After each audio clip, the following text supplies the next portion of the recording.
Very So, nicely. I yep. just wanted to cut in. I'm just checking on my phone. I'm not being rude. I'm just trying to see whether the stream's going. I can't see the stream. Can you confirm your end, Jamie, that it's working?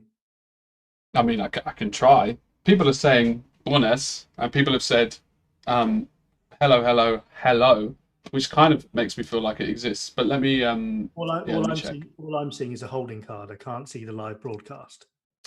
I'm going to go to youtube.com, and then I'm going to go to our channel. If only it was more simple, right? I can just click on it. How the hell do you tell if it's live? /live. Oh, I'm seeing the.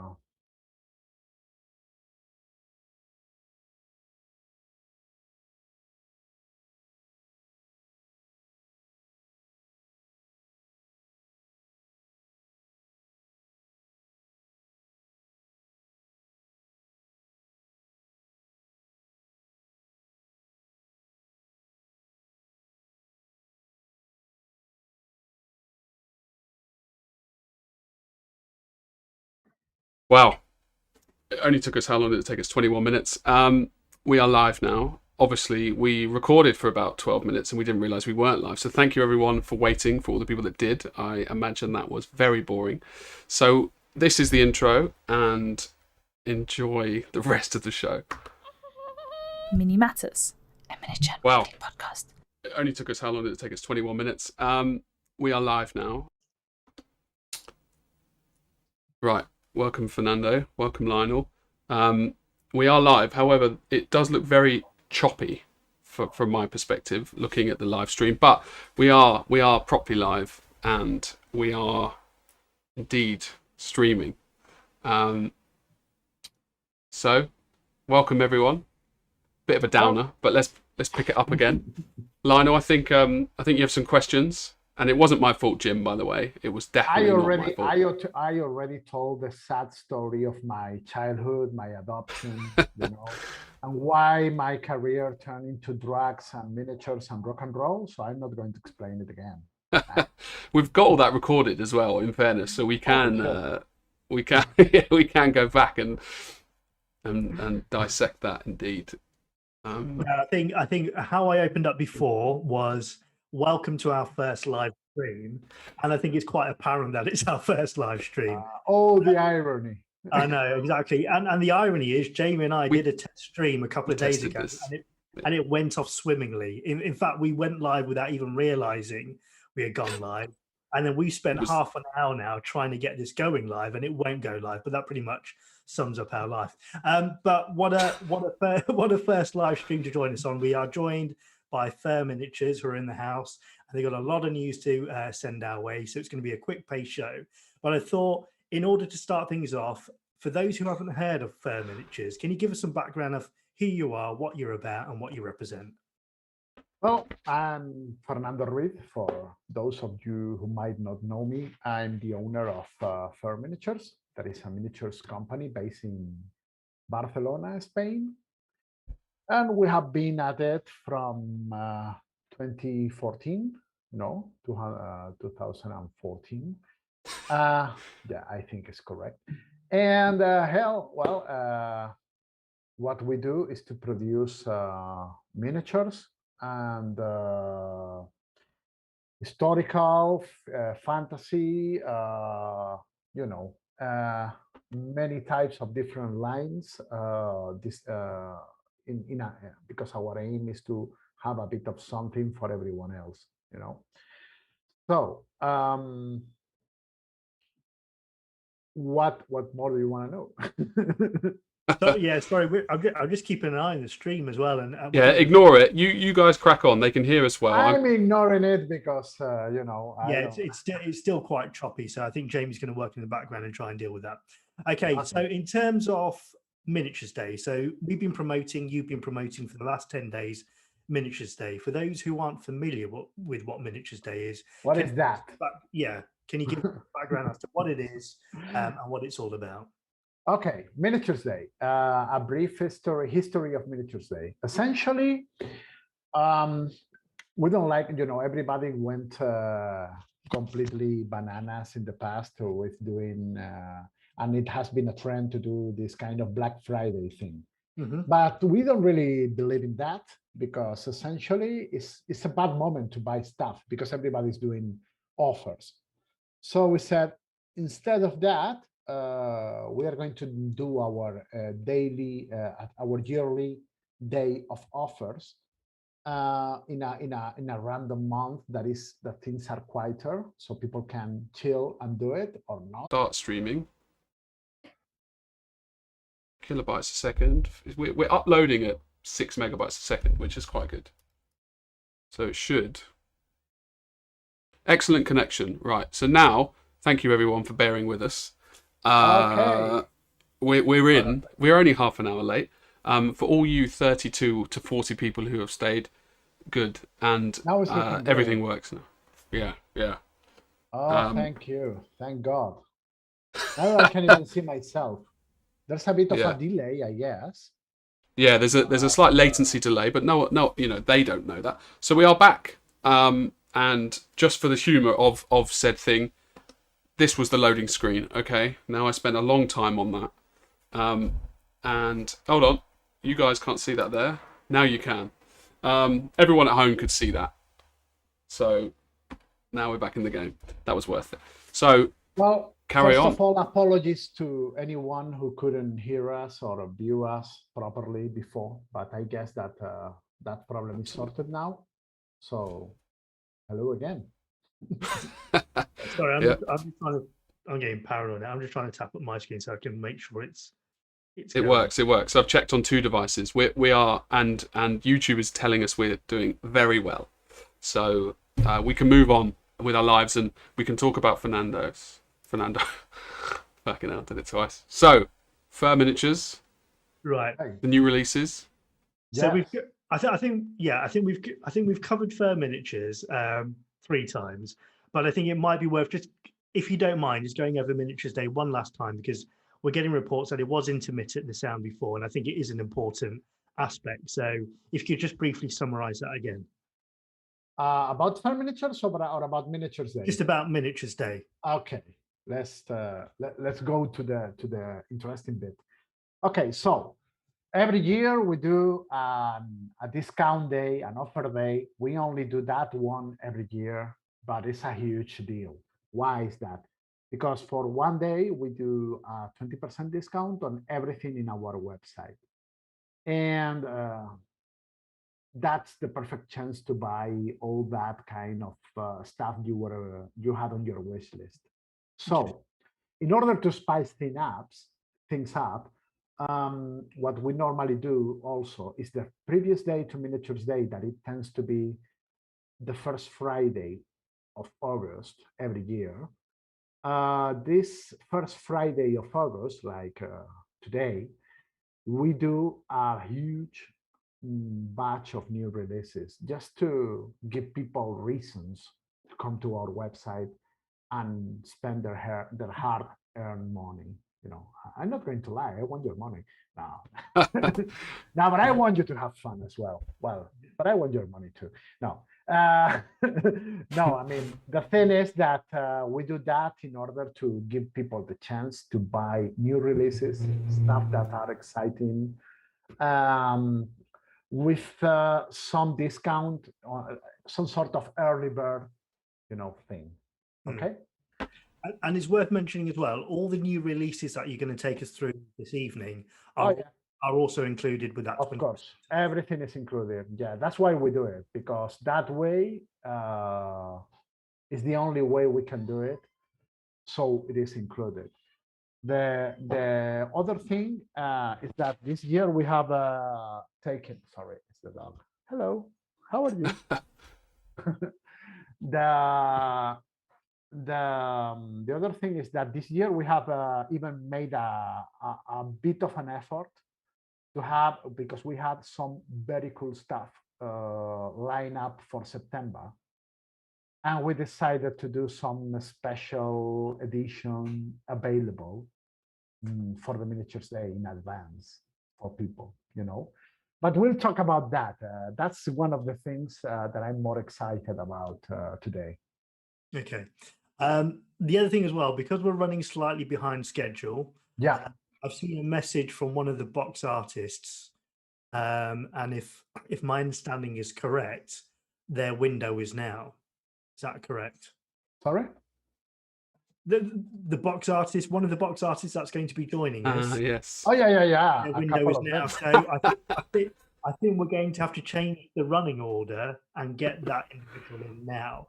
But should we jump to their release first and have a brief talk about their release? Yeah, let's talk a bit about the whole thing, about the whole lineup of releases that we have, and when it comes the time to talk about these guys, I think that are more or less unknown to the general public of miniature painters.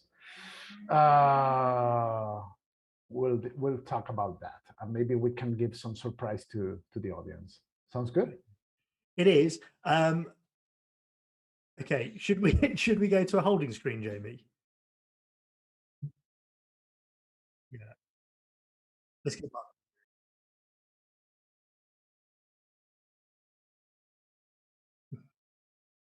They've been waiting long enough.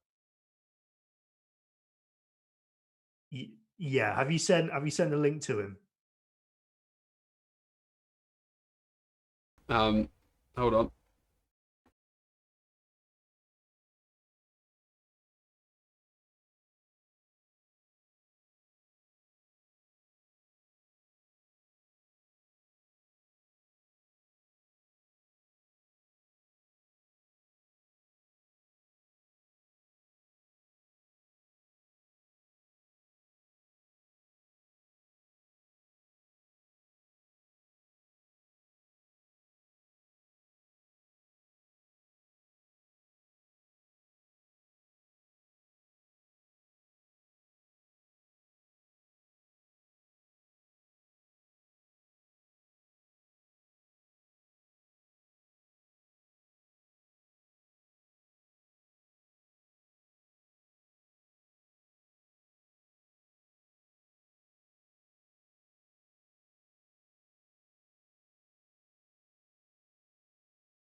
We're back, guys. We're back. So while we wait for Mark, we will discuss said new release for us. Okay, so, where do you want to start? I think if we can get a picture up on the gallery first, oh my God. You can talk. Which and the staff sergeant is Mark's, isn't it? Yeah, number 7. Look at that. Hello. Hello. How are you, Mark? I got your head there, Mark. No, not that one. Oh, yeah, well, this is. Hold on, one sec, then everyone. Well, I have no choice. Hold on, I got it. Keep talking, guys. Thanks for coming, Mark. Hello. Are we on air? We are, yeah. We Hello, are. Yeah, how are you? We've had some problems initially in terms of getting the stream working, which is why we're running a bit late. So we're starting with you now, because obviously you've been kind enough to free up some of your time in order to join us. Jamie's just loading up your box art, and then obviously we're going to be talked through it by Fernando, and then it'd be interesting to then have your perspective after Fernando's given his description about how you approach the piece, any things that you want to highlight. Oh, what is that? What's what?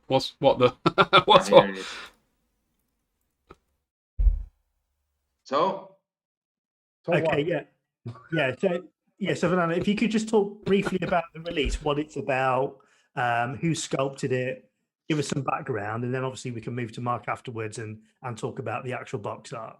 Oh, the miniature, I mean, it's a new release for our Future is Now line. You know, there is some sort of recent project we have started. And this one in particular has been sculpted by Pedro Fernandez. That is quite well known. Do not confuse Fernandez with Fernando like before, but it's a very well-known sculptor from Spain, and well, I think he made a very good job. The inspiration is clear. The inspiration is a bit like aliens, a bit like sci-fi films, you know, and it's essentially a U.S. Marine Corps drill sergeant. Is a really a badass guy, you know, and well, that it is. And we decided, okay, let's. Mark is a young talent that is starting his career in this industry. Yeah. I said, why not give him a chance? Young blood. No matter the years I've been in this industry, I will always be the young one. Because you look young in your face, I think. Yeah, I know. That's a compliment. It's definitely a compliment. You still look like a kid. I know. How old are you now, Mark? That's good. Sorry? How old are you now? 32. I will be 33 in October. So I'm young, yes, I know. Compared to Fernando, well, I suppose exactly. I'm 20 years old, believe it or not. Yeah. So in terms of approaching this project, Mark, what did you do initially? Did you look at those obvious influences such as the Aliens films, or what did you do when you approached this project initially?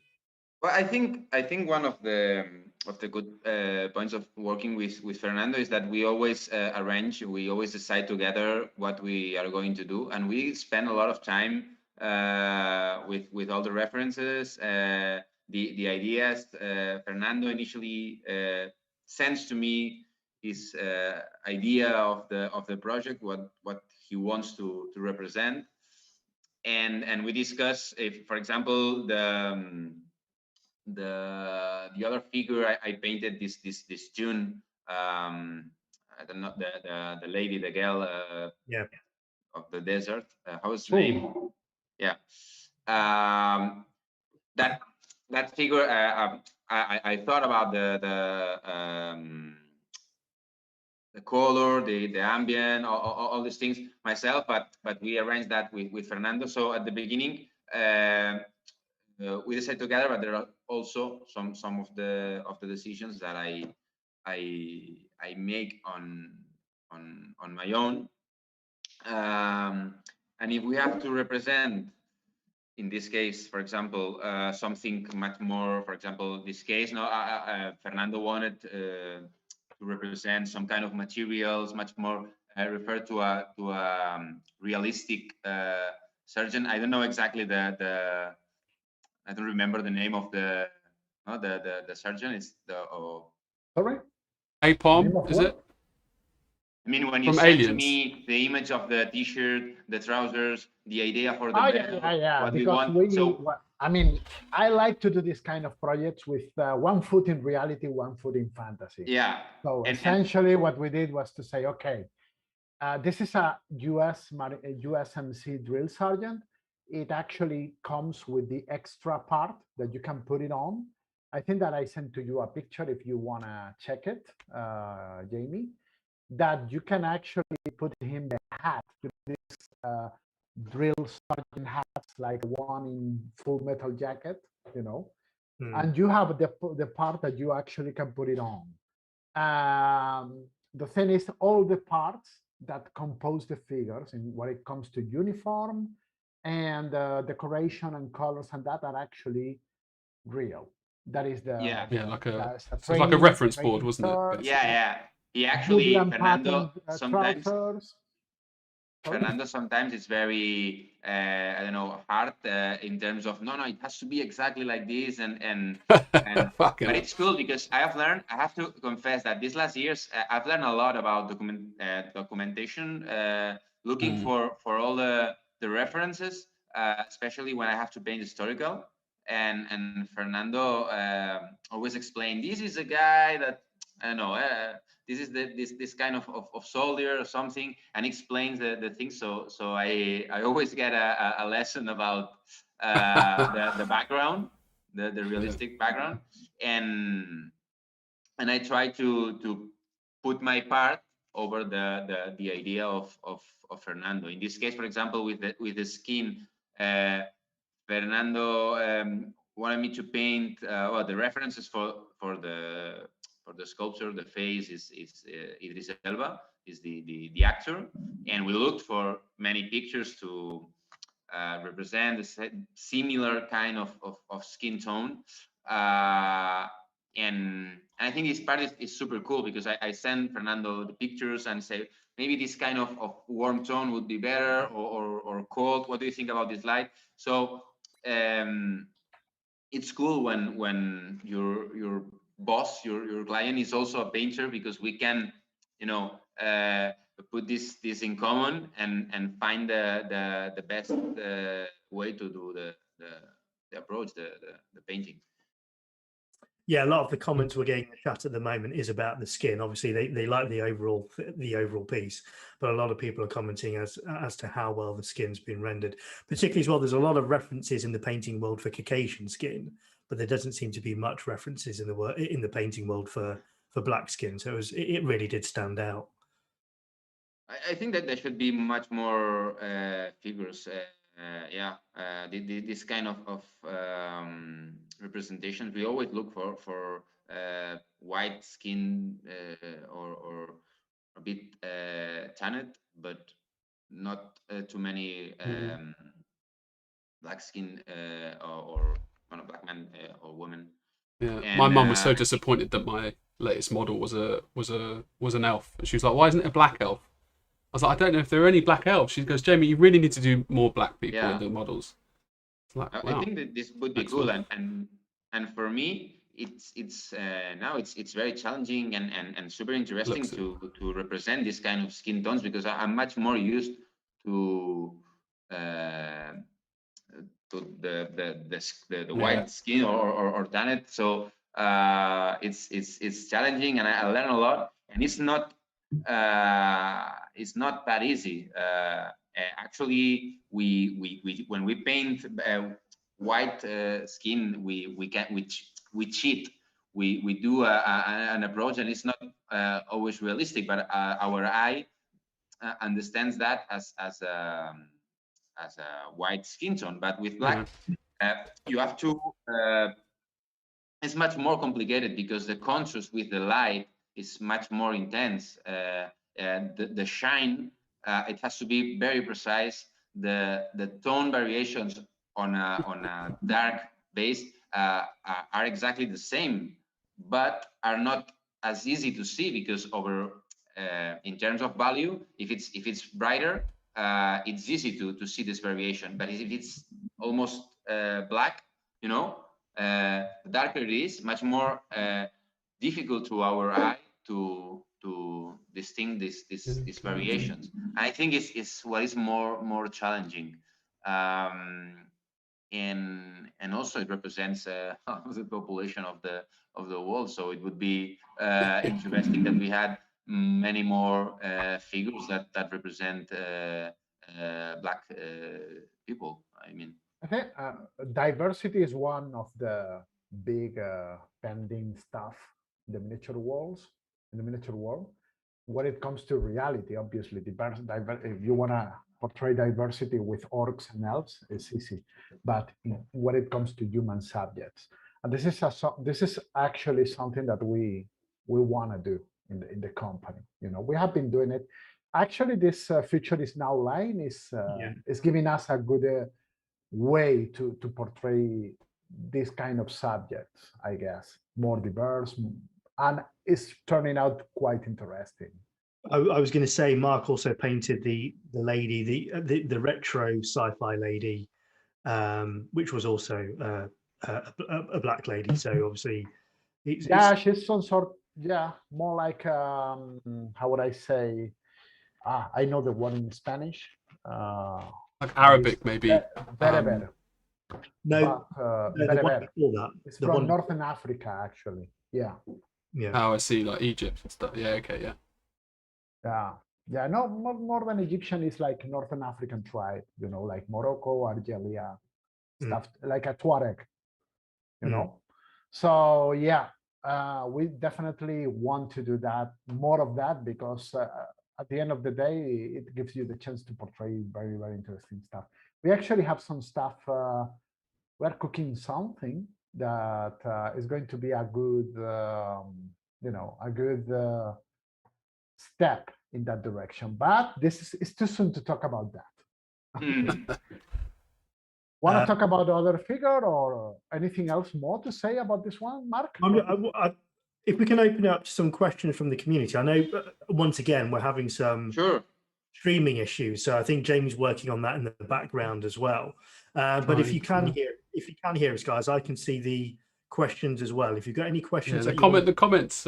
Someone said superb job, Mark, as you can see.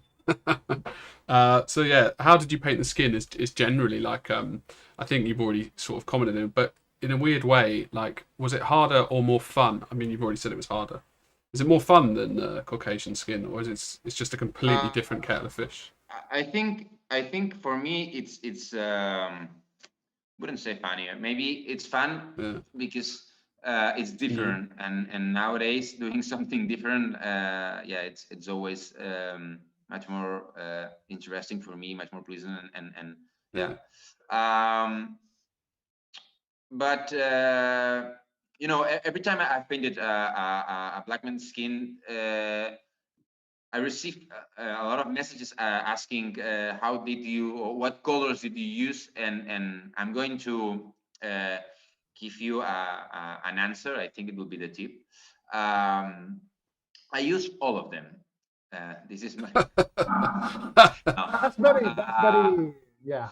That is a life hack. Yeah. No, it's very complicated to give like a recipe about like 1, 2, 3, 4, 5 colors. Use it because I used browns, I used purples, oranges, of course, different kind of flesh, light flesh tones, black. The idea in general, if I can help people, maybe it would be the base is I think it's brown orange or something like oxide from Chimera, mixed with a little bit of purple ink that creates a dark brownish tone, and from there it's important to build directly the lights very intense, almost in white, just to point the shine, because the contrast in if you look for references, you will see that it's very intense. Okay, so from this base, it's just draw a highlight like a grisaille. We call it a sketch, correct? Yeah, and then it's about blending this, adding the more, for example, if it tends to the light, it has much more orange. You can see it, for example, in the forehead or nose, for example, and then the tones are more or less the same as we would work on a Caucasian. So reddish tones around the nose. The lips are a bit more violet, but much more purple. Okay, it's important to play with a level of desaturation in some parts, but the ears also are much more red or magenta. You can see that on the shadows under the cheekbone. So more or less it's the same, but the most important part is the strong contrast. Okay, so don't think much about start from a dark brown and add a little bit more of light and more, but start from a good base, similar as I said, oxide and purple ink, and maybe you can add a little bit of reddish tone to have much more vibrancy, but then draw the highlights, and then it's about blending, adding tones. So this is the way I structure it. Yeah, it seems like the key, obviously having a lot of skill, a lot of practice, is the observations of really looking. Always.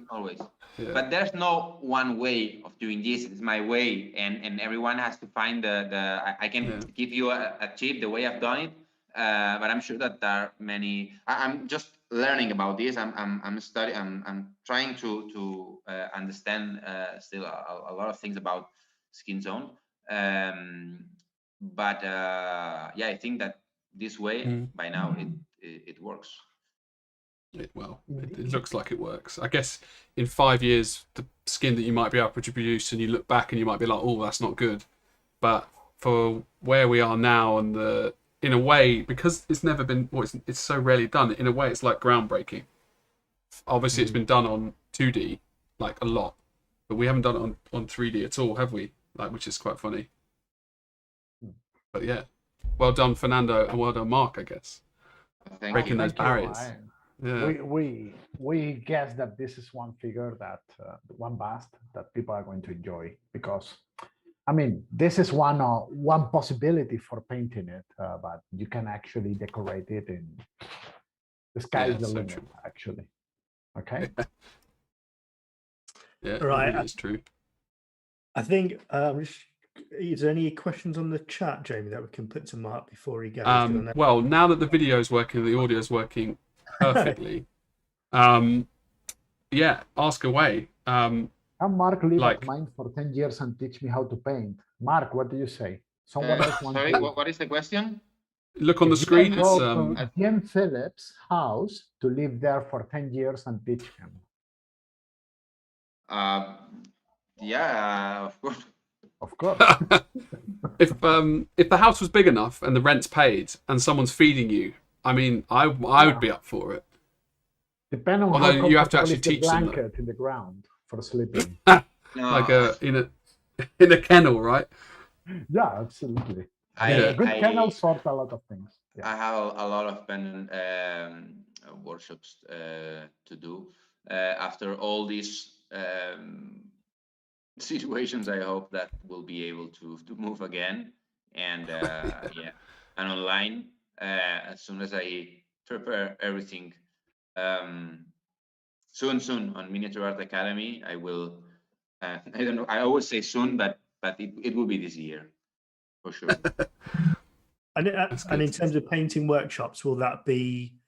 Do you have a studio now where you can host painting? Yeah. I had to go to France this last week to the figure stock. I finally canceled for the situation we had in Barcelona, especially, but in Catalonia, that it has been very bad, and I didn't want it to move. But yeah, in Barcelona, I can host for one day, for example, 6-7 people. I have a private workshop this next week. I will have one in September, but just for few people, and maybe I'll start traveling around, but just in Spain by now. If things are better, we'll see. Yeah, it must be exciting though, after so long, to actually finally be able to get out there, teach, and actually see real people and learn, and I guess give your knowledge away. I think that seminars are an important part of the hobby life, you know. Mark has done a lot. I have done a lot. Alfonso has done a lot. So it's a very important way to learn, I guess. It's not a bad figure for the seminars, I guess. Okay. Yeah. That's all. I just read about how doing the tattoos, how to paint tattoos. Yes, please. Yeah, just well, I think it demands a lot of patience, and in this case, I have to say it's a small one. I have done others a bit more. The problem with the tattoos is that it has to be a bit transparent, but much, defined, and also to be integrated with the light of the skin. So I think what it's important for the tattoos is to know exactly what you are going to do, and maybe try before start painting. Even on a paper or something. Because if you miss, if you fail, it's something that is much more difficult to. But you need to be confident and to be sure what you are going to do. Then it's important to have sharp brush, etc, but good consistency on the paint, because sometimes it slides, so the stroke is not sharp and uniform, and you need this kind of uniformity. Yeah, Is it it's just not inks then that you'd I suggest? use in this case, I don't know, it was a mix, maybe it was a mix of, I think it was a kind of turquoise from golden mixed with black of Vallejo, I think. And then just glaze over it with a bit of white, to because the shine is over the painting. It's not like a paint. It's something that is inside of the skin, so it has to be treated like that. Yeah. Okay. Very true.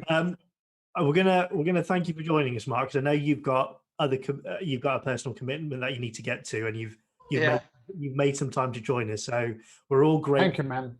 We're Thank you grateful. very much to you. It's always a pleasure.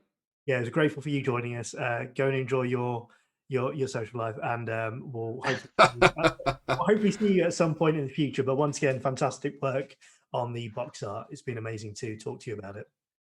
Thank you so much. Take care. Okay. Enjoy your dinner with your real world friends. Yeah, makes me. Bye. Cheers, Mark. Yeah. Thank you, man. Bye. Hold on then. So we want Gallery 7, don't we? Although Mark has gone now, so we don't need Gallery 7. Joseph, I just want to apologise just quickly that we didn't have time for Mark to answer your question. But maybe sorry. Yeah, we've got another artist coming now. I'm just conscious with the delays we've had and everything, our running order is run out. Now, Fernando, what do you want to do? Do you want to go back to our original running order and start with number 1? I think that we could talk briefly about the other figures, and then we reserve the other artist, the last, the biggest for the last, and then we can connect with our next, mystery guest. Okay. Sounds good. Yeah, that's fine. Sounds good. So let's go for it. Okay. Is there anything we need to announce though? Anything like that they might need to do during this stream to get something possibly? Huh? I don't want to say it too loud in case we're not saying it deliberately. No. Okay. So what Jamie's alluded to is that if you've been where's Lionel gone? Can you hear Lionel? Oh, you're joking. Oh no, you're back. Right. Carry on. What Jamie's alluding to, obviously, if you follow our social media, if you follow Fer social media, there is going to be a big prize giveaway that we've announced. However, we are going to keep you waiting. So I just wanted to tell people that it exists because we haven't mentioned it today. We haven't mentioned it because with everything that's been going on, but it will be the final feature because it coincides with the final guest that we have coming on. And at that point, we will open the competition.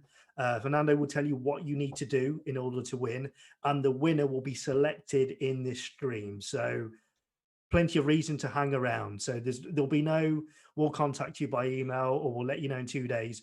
The winner will be announced today. You will know by tonight, by the end of this show. So stay tuned for that. But yes, let's try and get back to some kind of running order now. Yep. But best chances in derailing us. So I believe we're going to go to the first one, the officer. Now, obviously, Jamie will have lined up. How many this time that? That one, that guy. Okay, some of you might have heard about an old company that it was from Spain, that it was Elite Miniaturas. They were around like in the late 90s and early 2000, and they produced incredibly cool kits. Among them, some of the earliest kits by Raúl García Latorre. Thing is that we bought that company at some point, and we have been releasing most of the catalog, to put the whole thing back into the, but with a new paint job, of course, to put it back into the 21 century, 21st, 21st century. I always get a problem. Why do I have a problem with numbers in English, with numerals? Okay, nobody I knows. have them I in can English be cute as well. and smart, it is what it is. Okay, so this guy is a 54, is one old figure made by my good friend Juan Carlos Avila, and depicts one episode of the British Army in which they were retreating from Afghanistan in the 1830s. And well, people have been having problems in Afghanistan, has been a hot zone forever for people there. But yeah, those were the days before the Russian, before the Americans, in which the British Empire was the one involved in the area. And there was an episode that was very well known because of a diorama made by Bill Horan. Maybe you know the guy. He's an American miniature sculptor and painter. He's a legend, actually. And I don't actually know. Is it what it's was the it? A big last diorama stand. then? Yeah, it's a diorama. I think it's called The Last Stand at Gandamak. And it's Yeah, like okay. the last battle of the remnants of the 44th Regiment of Foot that was completely destroyed in ambush by Afghan tribesmen. And this is one of the survivors of that they had no ammunition, no guns, no food, no supplies, and they were completely wiped out. Let's talk about the painting. The painting is done by my good friend Alfonso Prado. That is not to be confused with Alfonso Giraldes. It's another Alfonso. We have plenty of Alfonsos here. There's so many. And this guy is an incredible painter. He's an incredible historical painter, in my opinion. He made a very good job. As I said, we always try to give it because the original painters of these box arts were very good artists, but things have evolved in 10, 15 years, and now we felt that they needed a new painting. That's what it is. So have you got a price for it? Do we know how much it's going to cost? How much is it, Fernando? How much is it? It's 28 euros. VAT included. Cheap, isn't it? It's cheap. Yeah, it's 54 millimeters. It's nothing, big deal. It's wow. The paint job is really good. It's the kind of figure for historical collectors, the typical. And once again, it's worth mentioning, I'm going to keep reiterating, if they order it tomorrow, they're going to get 20% off as well, aren't they? Oh, yeah, obviously. Okay. Somebody's asked a question in terms of shipping to the UK. Lionel, it's on the stream. Sorry, like the video's right. It's like it's on our video. Yeah, we're shipping to the UK as well. No problem. We have that sorted. Okay. Yeah. Cool. What I mean is when that pops up, when that comments pops up, normally I want someone to comment on it. Like I'm not putting those comments just to look pretty. Oh no, but it hasn't been working up until now, has it? It's been working this whole time. Yeah. Oh, I've not seen it. Yeah. That's why I'm looking at my phone. When you say why aren't you looking sorry viewers, have you pinned my video on Zoom so that my video is full screen with all the three of us and stuff? It's not full screen, but it will be. And then you'll be able to see like the comments and like all that stuff. Because Mark was answering there as well. I don't know. Just saying. Yeah, sorry. I was thinking to myself, how does Mark know all these comments and I'm not seeing anything? So sorry to derail everyone there. Yeah, this paint job is. I can't actually believe it's 54 mil. To be honest with you, like it's very, very good. Okay. Yeah. So And note that. Sorry, Lionel. Someone asked about the box set being won. We are announcing the winner towards the end of the cast. So if you stay tuned, then we will be able to give you information. Right. So now, sorry. yeah, and it's worth saying as well, we haven't announced how you win. So all that's going to happen in the last feature of the cast. So you haven't missed your opportunity to enter yet, and you haven't missed the opportunity to win it yet. That's all still to come. No worries, it hasn't happened yet. It hasn't happened yet, so stay tuned. Okay, let's move on to the second release then. So, Jamie, if you could line up the. And indeed, if Fernando, if you see on the comment on the video, yeah, cool. Looks at phone. Fer, look at the phone. Oh, who is that? That's Alfonso. That's Alfonso. He's.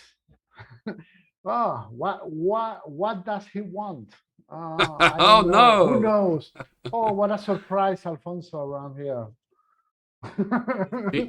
Alfonso, if you are watching, you just need to click the link in the group, and then you will be teleported. Yeah, but I think obviously we'll let you know. We'll let you know when your feature's coming up. Yeah, because we've been derailed. We're actually running 40 minutes behind, so don't think that you're late. I think Alfonso's concerned that he's late and we've been waiting for him. We're not. You've got plenty of time, so we'll give you a heads up in about before you need to be on. So don't worry. Whenever the time is that you need to. When we get there. Yeah. Okay, so this is a character from history that I do recognise. This is Attila the Hun, Attila el Uno in Spanish. What can we say about this guy? Besides that, he was a pain in the ass for the Roman Empire, and everybody knows that. You know, it was the original bad guy, I guess. This guy was essentially he belonged to a tribe, a people that were originary from the Caucasus. And they managed to set a standing army that raided most of Eastern Europe, and even managed to attack Italy and France. They were stopped in France, but it was called the Scourge of God. Imagine that. Imagine how bad you have to behave to be called like that. Yeah. So, well, bad for who though? I suppose bad for the people you're attacking. Yeah, I imagine. Why was he doing it though? He was just grumpy, or he must have had a reason. Maybe, who knows? Maybe he was not riding a comfortable, saddle in the horse. Something made him. Yeah, someone put a pebble in his shoe. Yeah. Yeah, probably that kind of thing that happens that lead you to a life of being a psychopath. But hey. Up to so we have it. So essentially, this figure was sculpted by this is an old timer, Mike Good. This figure, if you switch the base, the original, because we tend to include the original bases that were made. This figure was originally made in metal, right? And we still have the original casting and everything. And if you switch the base, you will see that it was sculpted in 1998. No, sorry, 1988. This figure is from the late 80s. That's surely impossible that there was a sculptor that good in the 80s. Imagine how good this was in the 80s. Did people even know about it? Oh yeah, because Elite actually bought part of a legendary company from the UK that was called Post Militaire. And this was a Post Militaire figure. You said something else. But yeah. It's crazy that it could be that old, because I've seen sculpts from 88 and they look like, they just look like blobs of putty and then someone's just carved out two eyes. I know. The other thing is the paint job. Also, again, if you will be surprised of how many old figures from the catalogs or long-standing companies, you can actually pick, and if you paint them according to modern standards, right? You will be surprised on how good they are actually. Yeah. I think this is one of those. I painted this one myself because I always like the character, and I decided This to is a go lunatic. for that's. I feel completely portrayed in this one.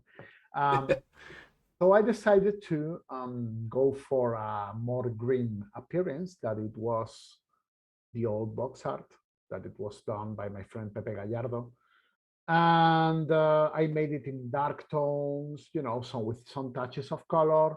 And I also, I'm playing a lot lately with non-metallic metallic. I normally do it in true metallics, the painting, but I'm going more and more and more for non-metallic metallic. I think it turned out well, and that's what I use there. Non-metallic metallic is like from the paint pot. Metallic. But so it's not. That's the official saying, though, isn't it? Yeah, exactly. I don't know why I'm finding this confusing. You got what's the one where you non-metallic N&M? I used to use metallic paints. Okay. This is the one where you paint it, but you're not non-metallic metallic. Yeah. Sorry, and I wasn't trying to confirm for viewers. I was genuinely confused. So yeah. Have we got a price on this release? This one is 42 euros, including the all the prices I'm telling you is including the VAT. Okay. Yeah. So if you live in the UK, you have to deduct the VAT, and if you buy tomorrow, on top of that, you have the 20% discount. So it's a good. Basically free, Fernando. Imagine tomorrow is probably the busiest day of the year for me. Every single year is the same. It's like we run around the place like headless chickens, preparing orders and doing stuff. So you can get an idea. Okay, so that's 2 releases down. Let's get stuck into the third one. So what's the third release that we have? Tell us about it, Jamie. What's the third one? I had to change headphone then, so I don't know what you just said. What did you say? We're just moving on to the third release, Jamie, on the list. Right. Leave it with me. Now I know this isn't his name. Now this might be offensive to you, Fernando. I don't know, but this reminds me of the Tin Hat Man from. She kills the witch with water. She has shiny shoes and she taps them. Wizard of Oz. Oh yeah. Yeah, that's what it reminded me of when I first saw it. It's a combination of the two. It's the straw man and the guy who needs oil in his. No, have you seen Wizard of Oz? I know. Yeah, I've seen Wizard of Oz. I know what you're talking about. I've seen it. But I don't see the similarity. No. I mean, he has a particular helmet. And Scarecrow. Yeah, he's got a helmet on. A particular helmet. Some sort of historical Gandalf, we call it around here. Yeah, exactly. Yeah, but if you look closely, the face is inspired by Daniel Craig. This one was interesting. Yeah, this one. Let's start with the historical introduction. That I think we can talk about this one and the next one together, because this is a line that is very interesting, and I want to talk a bit about the line. This line essentially is what we call portraits. What is a portrait according to our terms? It's 1/16 bust. It's really small. Right. 1/16. Okay. If you want, may I take a second to go and pick it up? Yeah, go for it. Let's check. It's now me, Lionel. I've taken control of the stream, mate. It's nothing you can do. Fernando's gone. I've got the buttons. How is everybody? Now let's watch if the viewers go down. So what day is it? It's Thursday. We have 2 days left until the weekend, which is interesting. because on the weekend I'm not working, so I have 2 days to myself. I thought he was back. I saw him, so oh, he's back.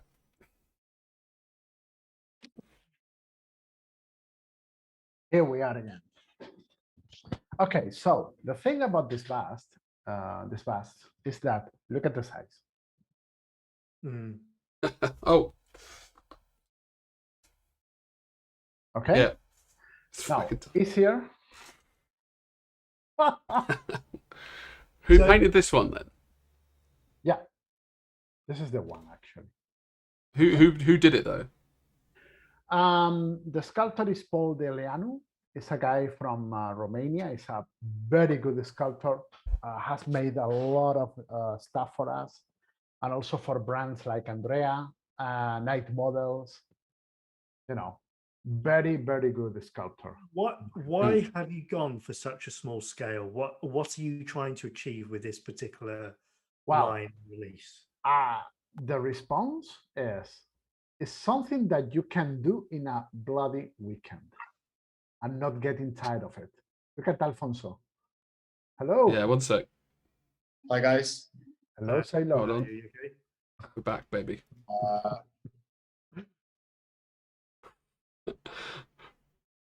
So there is a big delay, right? I think so.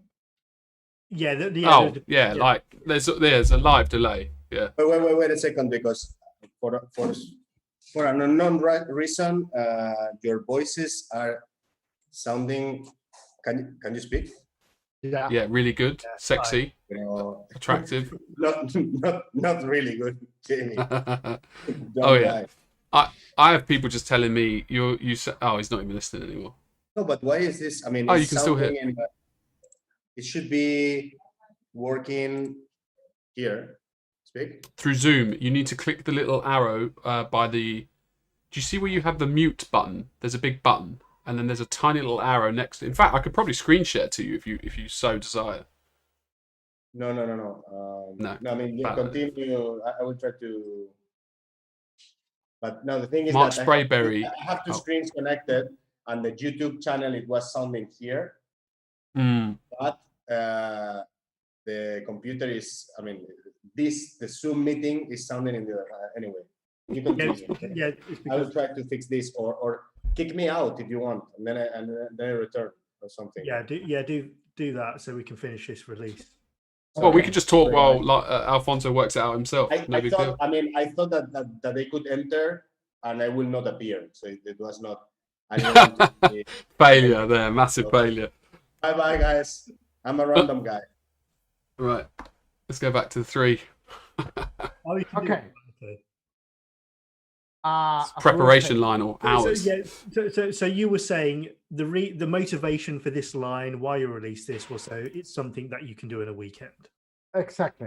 It makes perfect sense because due to the size, you have all the interesting areas of the figure, but not the boring ones like trousers, boots, the kind of things that people hate to paint. You have the torso, the head, maybe a helmet or whatever, and maybe some small accessory like it's tiny. Yeah, that's crazy. Yeah, it's really tiny. It's really small. You did have a small bust that you released before as well, because I've painted it, but I can't recall what it's called. It's the bald. It's a bald guy, and you did a larger scale bust where he's a gladiator as well. Have I completely? Either I've embarrassingly got it wrong and laid claim to another bust and said it's from your company, or yes, or you've got such a huge range that you don't recall. Could be either way. And I believe Roman did the box art for it. Roman Lepat. No. Made it up. Tell it. Oh, Lionel, embarrass yourself there. I don't have embarrassed myself. I'm sure I haven't. I don't know. I have no idea. I don't remember that one. Maybe it's ours, but one of. To be honest, you've got so damn many that it wouldn't surprise me if you forgot. Already, Okay. Well, Jamie, you carry on with the line of questioning, and I'm going to have a look because Fact checking, yeah. I'm adamant. Right. Well, you also said this ties in nicely with another model. I'm assuming there's another smaller model, is there? Sorry? I said you said that. Oh, hold on.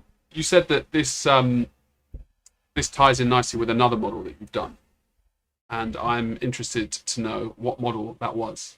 When we first opened this model, you said this model goes really well. Yeah, ties, with another one, the next one. That is the Livonian brother of the sword. Yeah, that's the one. Yeah. Thing is that that's equally tiny as well. Yeah. Wow. Laszlo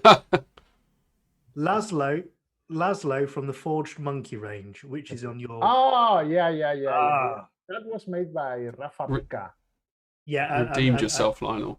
And painted by Roman. I knew my information was right. That's why I thought we were just gaslighting you, you know.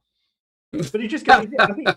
I think it just goes to show. It just goes to show as well how wide a range your company. You know how many releases you've got that you have generally forgotten what you've released. But that's a very tiny bust as well because I picked.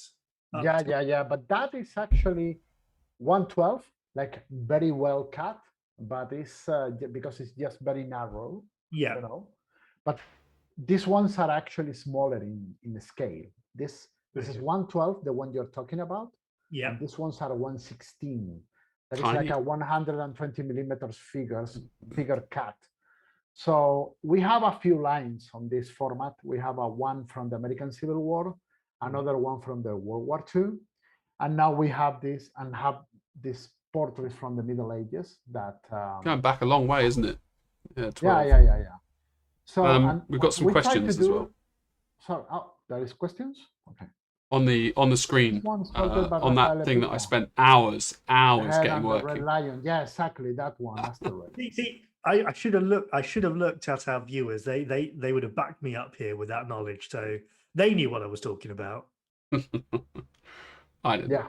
I honestly thought you were talking about me, as Jim has alluded to here in the comment that I put on the screen that took me about 8 hours to get working. Can you see it? That comment on the screen? Yeah, I can. Very small. Sorry. Oh, is it? Hold on then. I know it's only because I've got 1/3 of the screen up. Don't worry about it. There you go. Okay, cool. I'll make it small. Okay. About these two guys, the context is the Baltic Crusades. That is something that happened in the Middle Ages, besides the more well-known Middle East Crusades.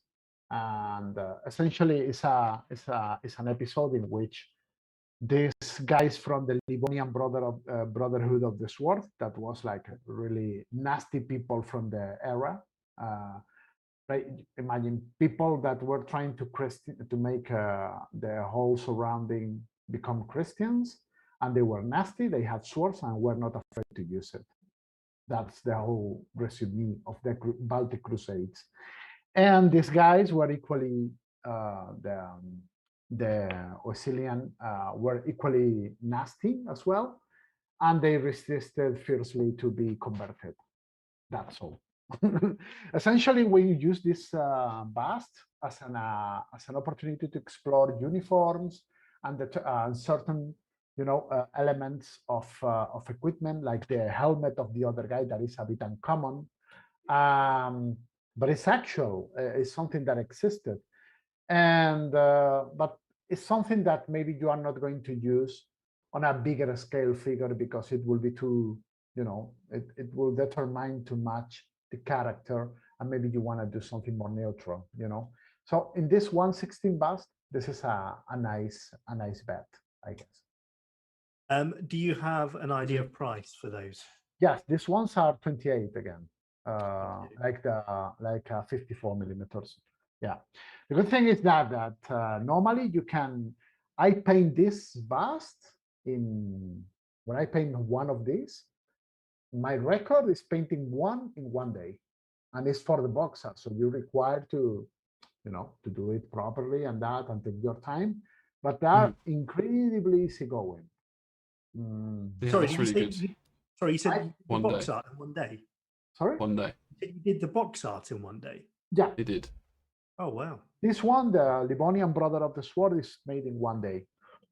The other one Should with get a some, Lionel. metallic helmet took me a bit more because I know That could be a good one for our painting competition.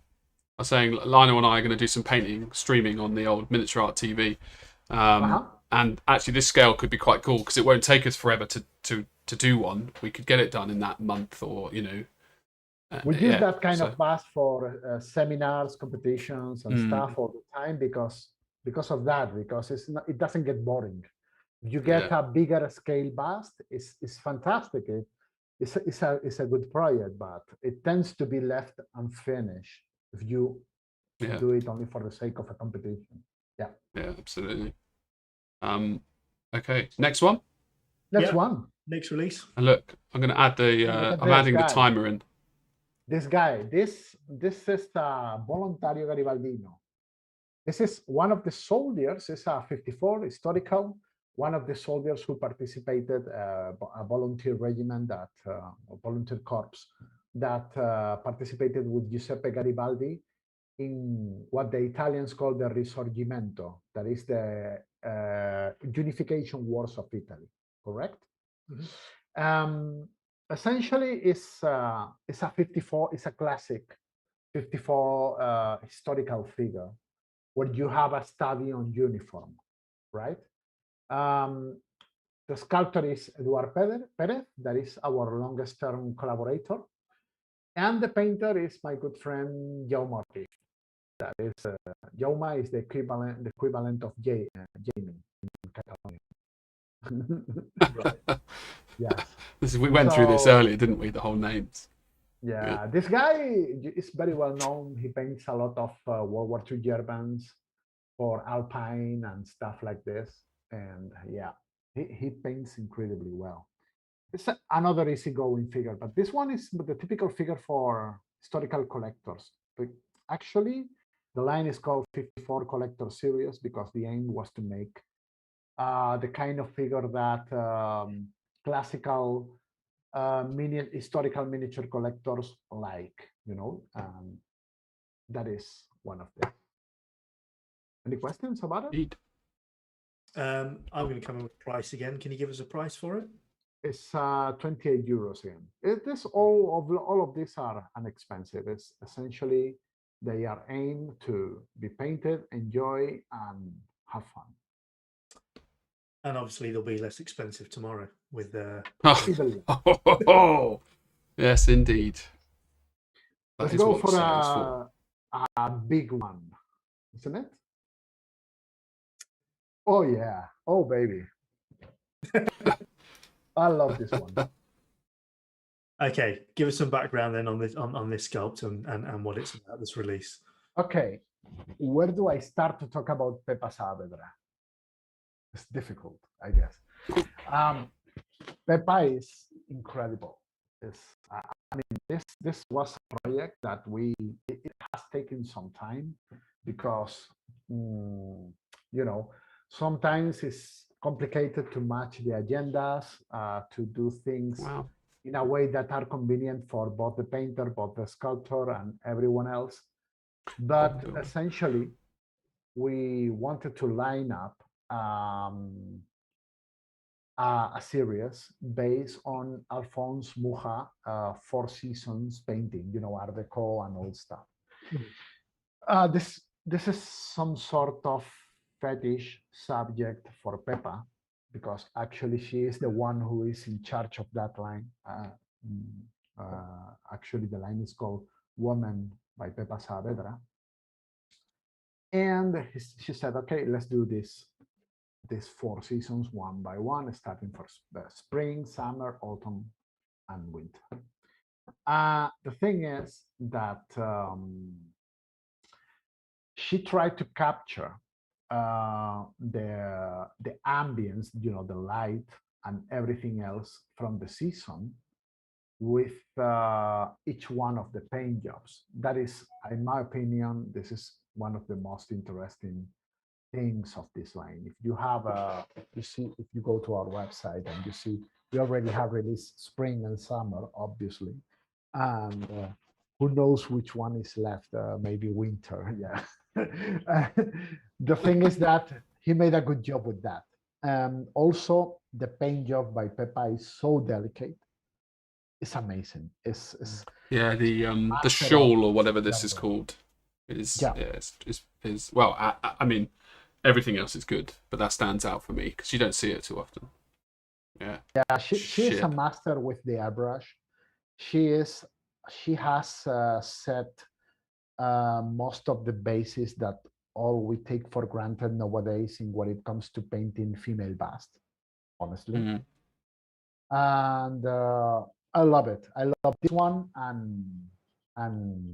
and the other ones as well. But I will say that this one is my favorite of the three so far. My opinion. Maybe it's because I like autumn. And before anyone points out, yes, autumn is misspelled in the title. Sorry about that. It was a long day. I didn't even notice. Now But everyone will. in any case, yeah. And the sculpt, well, Pedro is the same sculptor who did the Marine bust, the sergeant with the mechanical arm, and is one of the most incredible, versatile sculptors out there because he can do this and then do this. Amazing. I love his work. Also, he has an incredible talent to do delicate pieces like this one. I think. Yeah, I think so. I think the fruit is good, which is a weird thing to say. Yeah, fruit is fantastic. Yeah, All I the mean, details. I mean, obviously, I agree.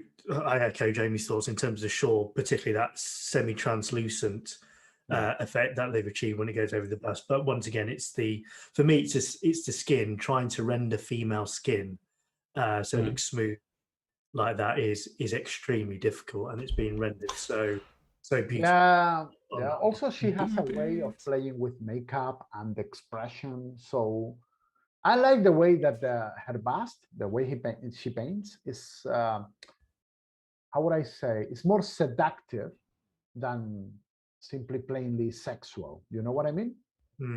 Yeah, It's the model much more helps for this one too as well. Yeah. I love it. Yeah. I love it. Actually, I Yeah. really like it.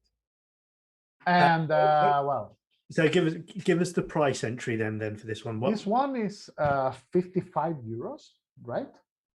Reduced tomorrow. VAT and not including the discount. So again, imagine. I've got to say as well, it's quite interesting that you offer the discount on new releases. It's normal for companies to offer a discount on their older catalogue, and obviously because there's demand for the newer pieces and releases to keep those at full price. So I think it's very generous of you to offer a 20% discount on the new releases as well. I have a philosophy, and it's that I think that people knows what they want to buy, you know, and my job is to make that easier, you know. That's my point in what it comes to discounts and stuff. In example, we'll do some other thing in Christmas. That is that you can create your own bundle, but instead of making some prearranged bundles of figures that, you know, like imagine the typical thing would be to bundle two popular figures when a third one not so popular, right? Instead of that, what we say is like you create your bundle and it's going to be this discount, and that's it. Yeah, because we prefer that. Yeah, it's quite good. It's very For good. us, I mean, if you want, we can talk about numbers of in when it comes to figure. But essentially, if one figure sells a bit less, it's just normal. And if you sell more instead of another one, at the end of the day, it's the same, and people get what they want, what they actually need. Yeah, it's the advantage of having a bigger line, I guess, because you have that like like you say, you could do really well on one and not as well on the other, but ultimately you still spread out across the. Also, at the end, it's a global target. You need of sales you need to do to keep the company going on, and that's it. Yeah. So yeah. Also, on the other hand, you never know which figure is going to work good, which one is going to work a bit less. Don't I know? Yeah. Yeah, it really is. It's amazing, actually, how unpredictable the general public is.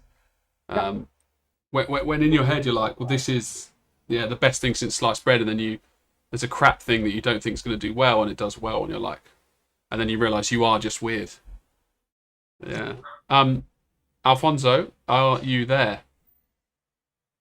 Are you alive, Alfonso? Speaking to your earpiece like that, Jamie. Yeah. Alfonso? Well, I can see the Alfon, but I can't see the so. I see the mic is deactivated. It's mute. Oh, is it? Oh, yeah. He could be doing anything right now.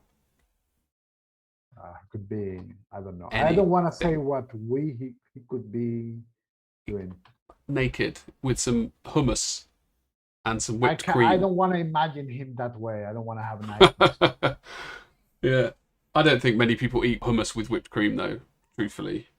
I mean, some people probably tried it. I don't think many people do. Right, so what should we talk about while we wait for Alfonso? Yeah. Shall we bring up just the I believe we've only got the grey picture, haven't we, in relation to the last release? Shall we talk about that to begin with? I'm here. Because I'm Alfonso! He's back in here. Hold on, let me move you that way. Oh yeah, Hi, baby. hi. You hear me? I hear Oh, we can hear you. You hear me? Yeah. We hear you really well. There is. I don't know what to say other than yes. Can you hear us? Is a better question. Yeah, I can hear you now. Okay. Perfect. I think that it was a good thing to bring him. Someone's at my door, which is weird because Tina's away. I'll be back. Carry on.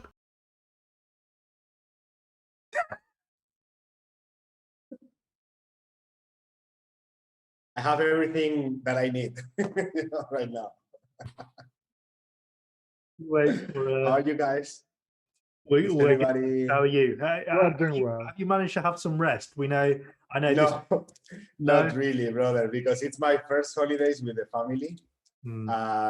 I think it's the closest thing to nightmare and hell. It's like the place is like we are in the coast of Spain, but we are in Levante, like near down Valencia in Alicante, and this is like I don't know, like 100 degrees and 1,000% humidity. It's crazy. You're sweating like a pig, isn't it? Yeah. I'm sweating all day long. I am now in a, I don't know, ¿cómo se dice, Fer, como urbanización? It's like, it's like a condo. Like a condo, yeah. Pero condo es como más de un edificio, ¿no? Yeah, but like a big condo, open condo. So yeah, it's like an open condo with many different... anybody can go in, including Alfonso. Yeah, exactly.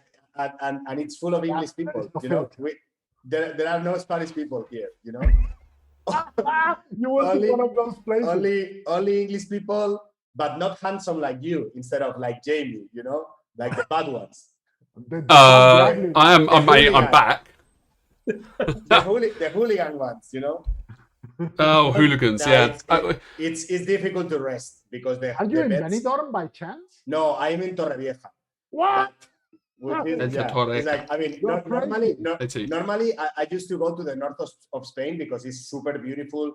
The food is amazing. It's super cheap. It's fantastic. It's fantastic. But in the north of Spain, obviously, the water is cold. It's freezing.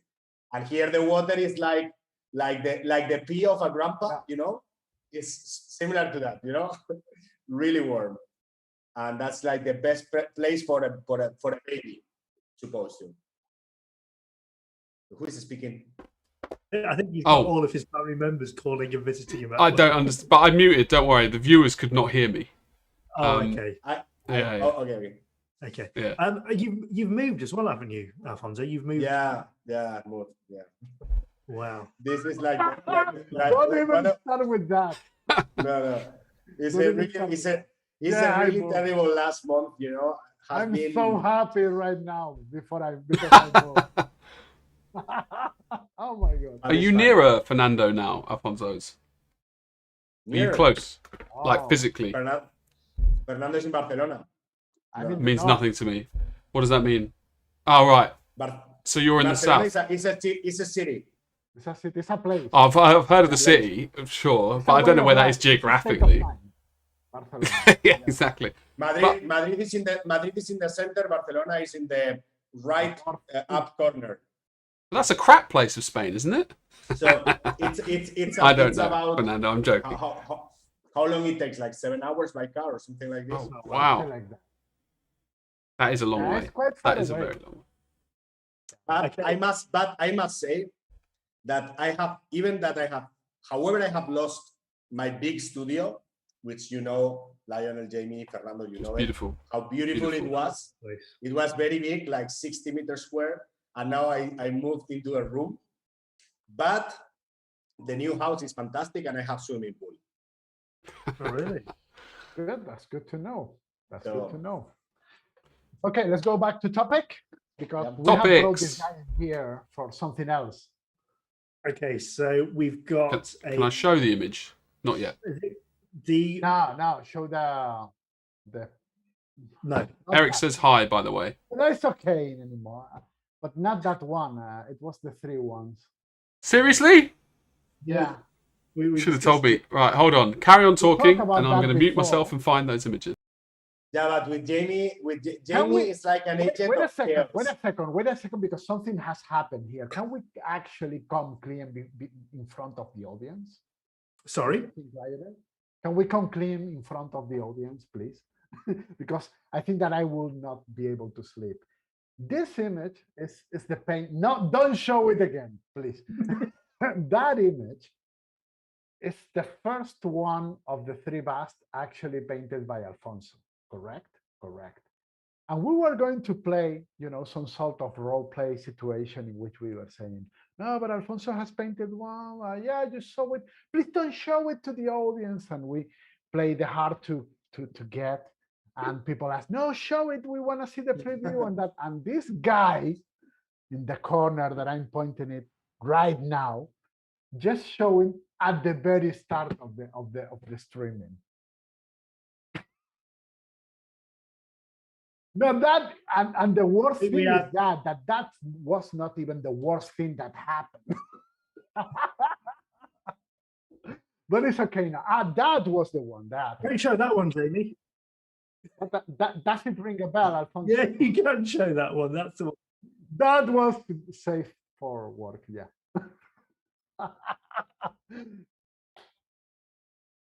Oh yeah. Alfonso, what do you say about this?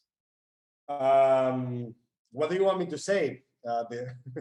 Only the good things. Well, it's a very courageous and powerful diorama. It's because we are not used to this kind of products. Normally, the companies, they don't take such a big risk because at the end is a big investment in every sense, And I think can tell about that. I think it's super powerful. I think it has many great things for painters, and that's the reason why. Well, I don't know how much I can reveal because I'm on holidays. My brain is not working in a professional mode. So, but I must say that everything is filmed. It's recorded for the academy. Mm-hmm. So we are going to do a very special development of this. Have you painted any yet? The what? Are any of these painted yet then? No. There is, Yeah. I mean, let me go back to the beginning of the project, maybe better. Yeah. Okay. Yeah. Okay, so this was supposed to be a release for September, okay? Mm-hmm. So it was like, we're going to make these figures that you can buy them separately, or you can buy them and get together the scene. Maybe we're going to put together the scene and that, and blah, blah, blah, blah. Okay, fantastic. And Alfonso was the poor guy. He was in the middle of the painting, right? And we talked, and as we had the miniatures day going, we said, why don't we make the whole thing available like a pre-release? No, Fer, I'm not listening to you. You're not listening to me? No. He hates what you have to say. All the audio. Oh, right. I thought he meant he heard it, but he's not going to listen. Well, you can continue to give an overview of the release, and then obviously. Okay. No. It stopped like for 30 seconds. Okay. Continue, sorry. Okay, sorry. So the thing is that we said, why don't we do this opportunity of doing the box set and offering it on the Miniatures Day? Why? Because that way you can have the discount on the set, you know.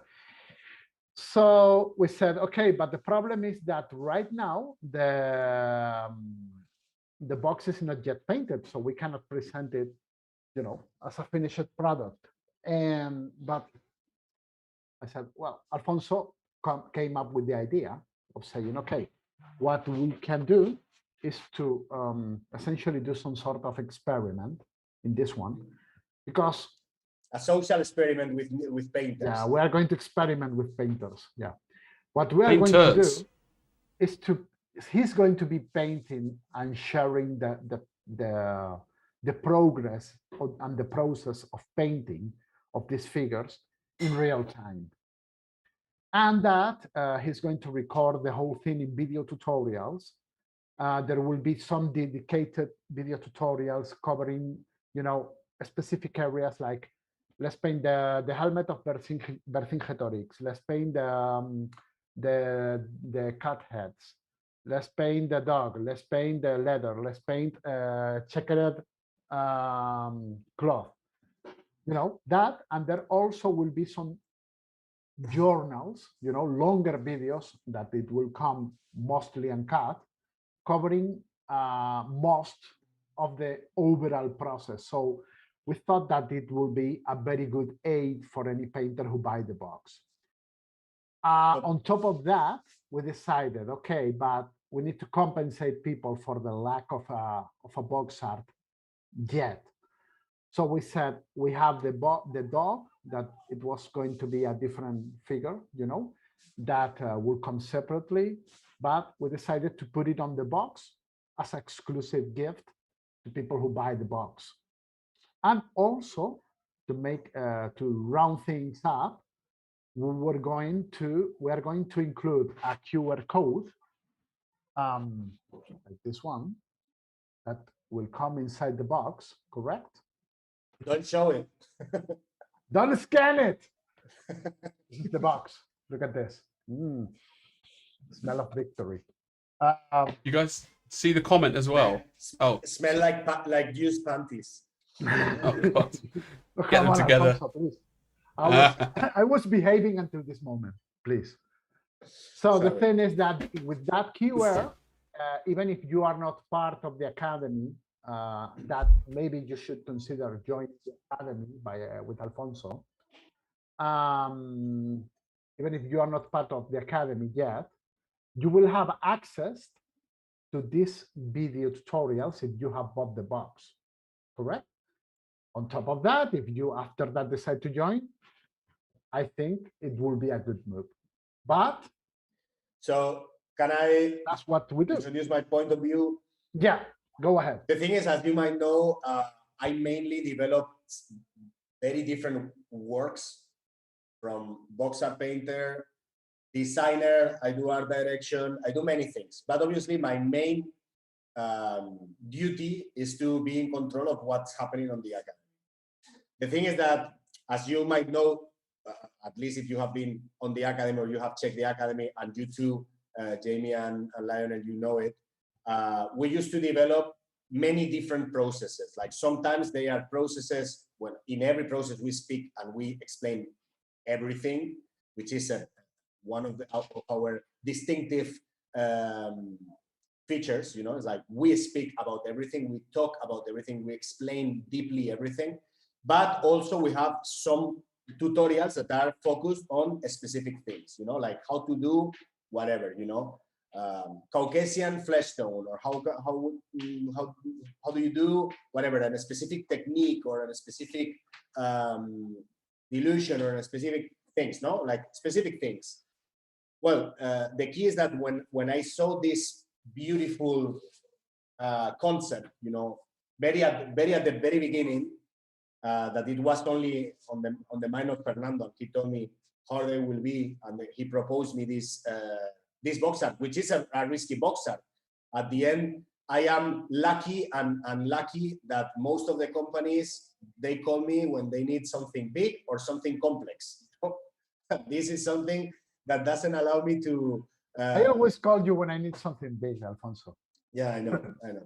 But the thing is that was perfect, and I realized that this was perfect for the academy to develop specific topics that otherwise will be very difficult to cover.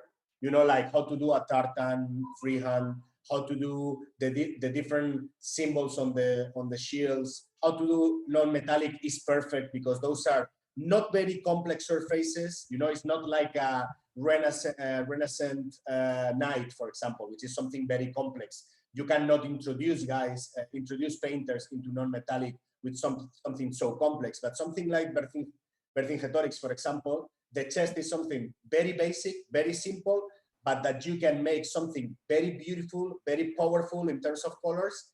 And then, for example, the helmet is slightly more difficult. So in the same figure, I don't know why there is so much sound somewhere. I think it's Jamie's mum. Jamie, shut up, brother.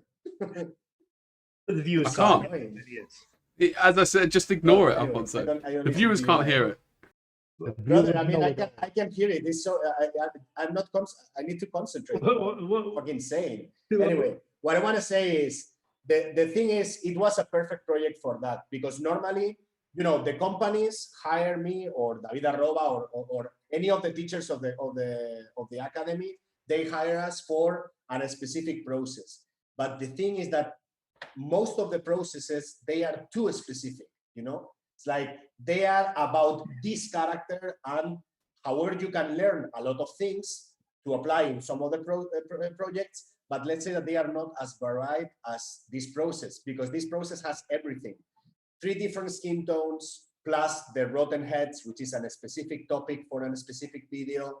All the freehands are completely different.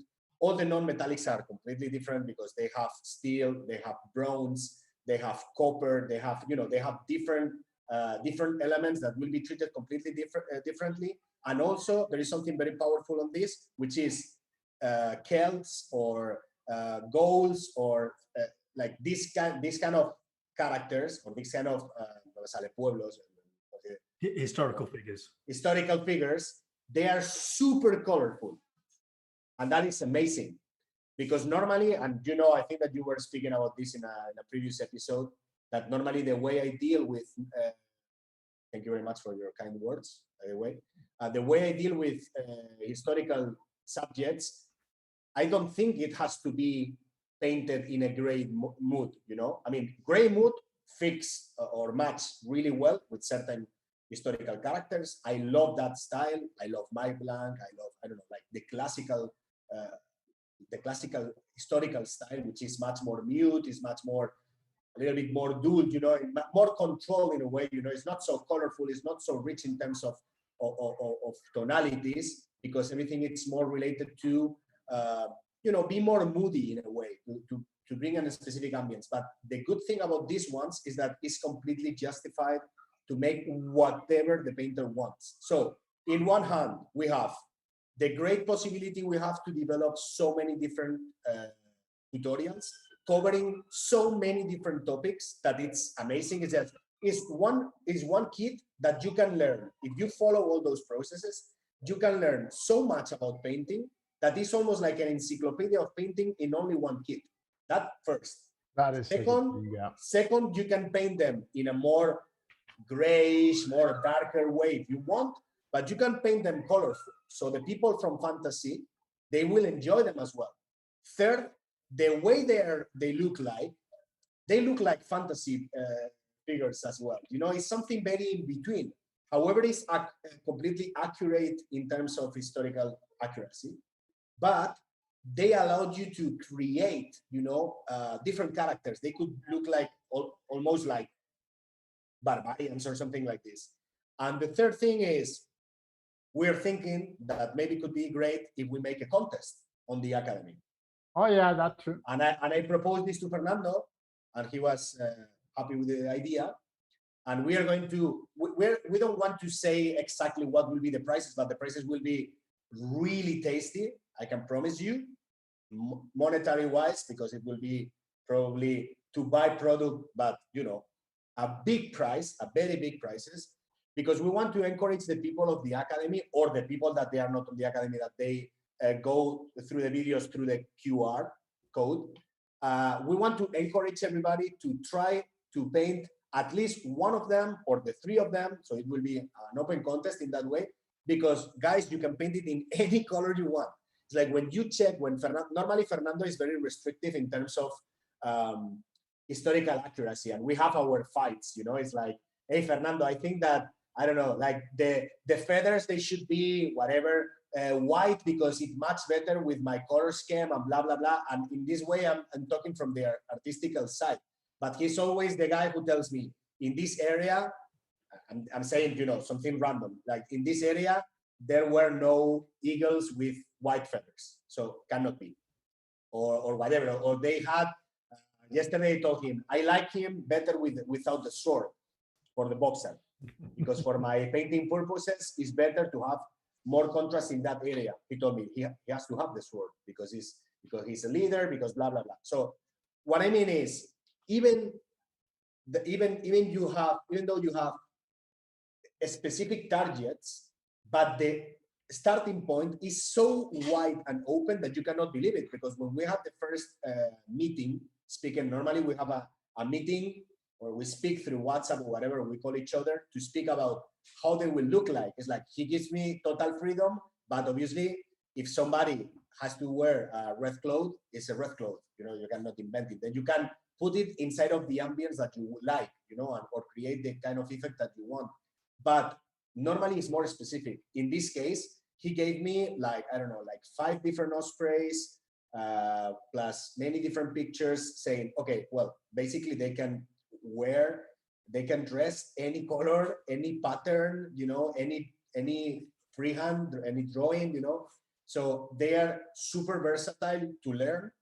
They are super enjoyable to be painted a lot, because you can play with anything.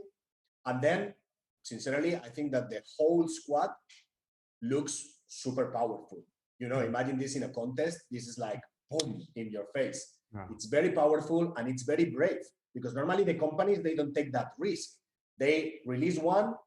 And then, for example, the third figure, that is the one who holds the standard with the cut heads. The standard. Normally, this would be the figure that a company don't release, because by itself, maybe it's something that, you know, it's not like the stereotype of a goal hero. You know what I mean? Mm. But in a kit of 3, it's perfect. And you know what? To me, it's my favorite of the 3 of them. Right? And it's the third one, right? So this kit is really courageous, because normally a company will not take that risk, because it's a lot of investment and they don't know if they will make it worth it, you know, or profitable. But the thing is, by the way Fernando has designed it, releasing it from the very beginning, it allows you to at least to have all these 3 and paint them. Even one of them looks like a Super Saiyan from Dragon Ball, you know, so you can do anything with them.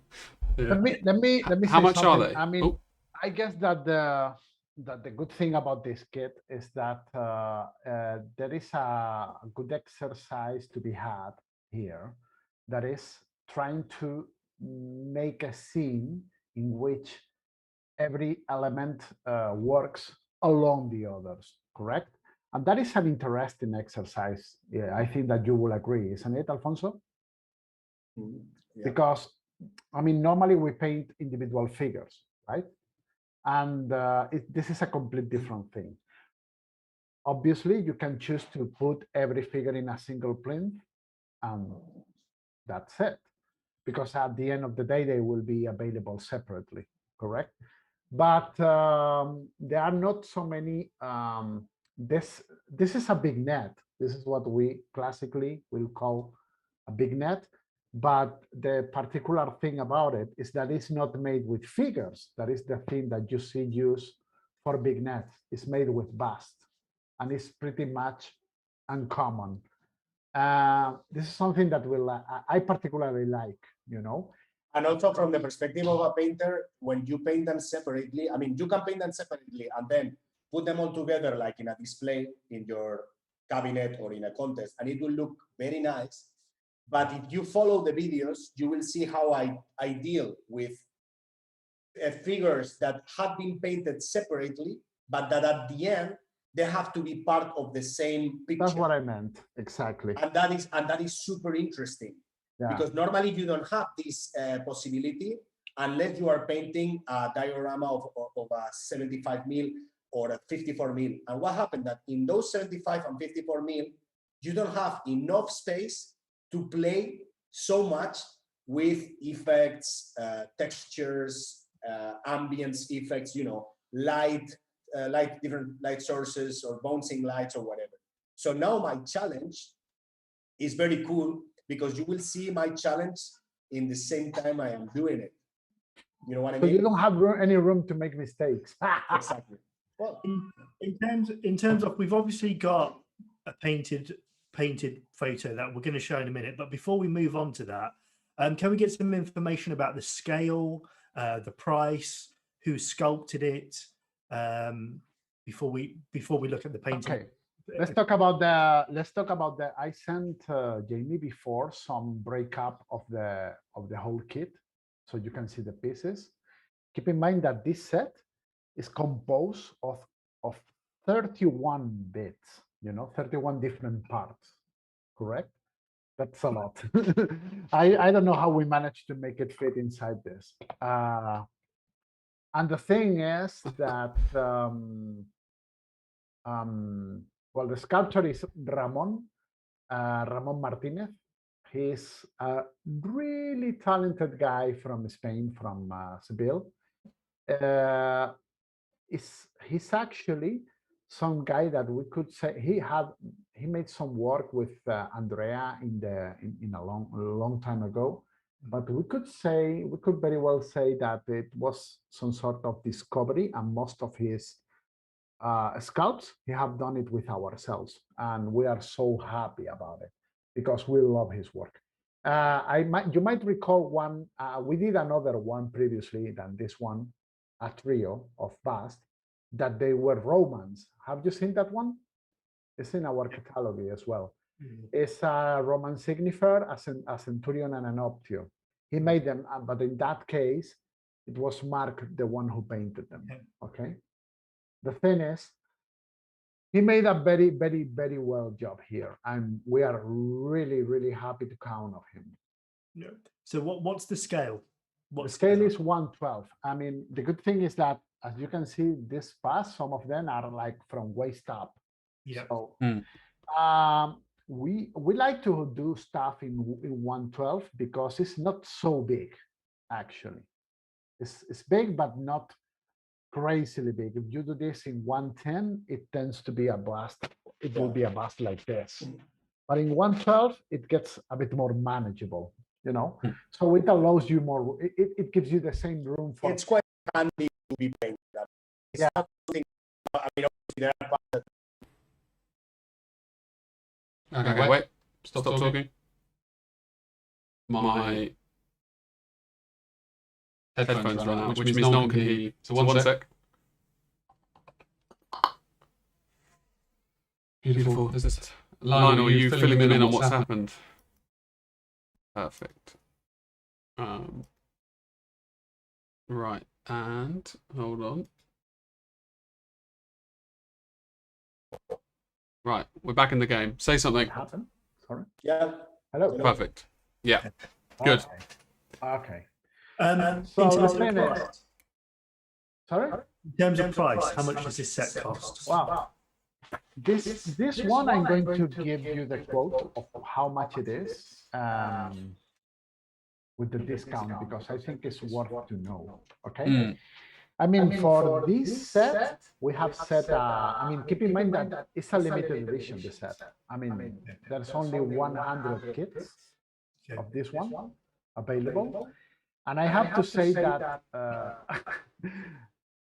when we have released it today, but we were expecting that people will buy it tomorrow. But we have already sold a bunch of them today with no discount.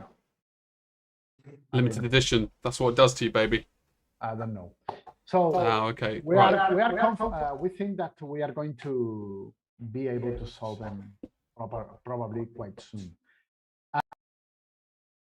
This set is 175 euros.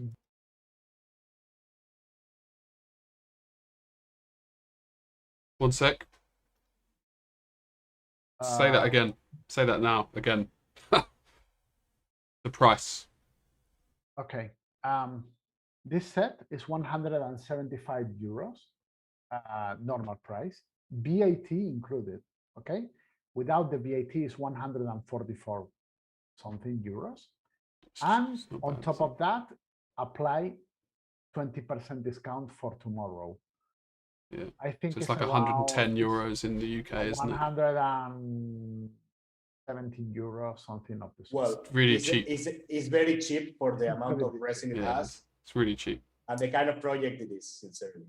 Jamie, and you have the picture that I sent to you before with the breakup of the kit, the open box. I think it's worth saying while Jamie's looking for that as well, somebody's going to get it a lot cheaper tonight because this is. Oh yeah, let's talk about that. Let's talk about that so people can start playing. Yeah, so go ahead. So this is the kit that's going to be given. Competition time. This is the kit that's going to be given away tonight. So no, this is the kit. This one, the one I'm holding now, the one that smells like victory, and the one that has the serial number 00. This is the very first kit. I'm going to try and win this, by the way. I think that's fair, isn't it? No, it isn't. No, you can't. Well, yeah, I mean, I didn't think I would be able to. How people will be able to buy to win this set? What do you think? Because I have an idea. Well, let's go. It's your giveaway. It's your prize. It's your release.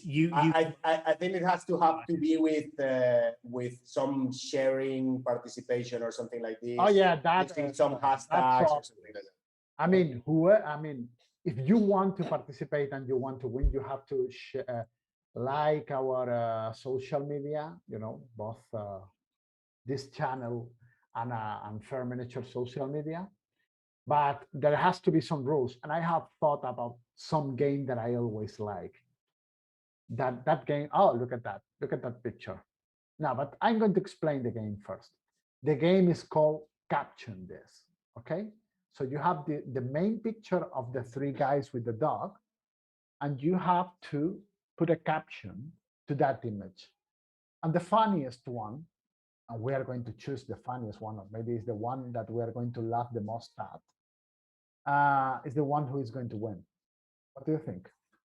Yeah, sounds good to me. Sounds good to me.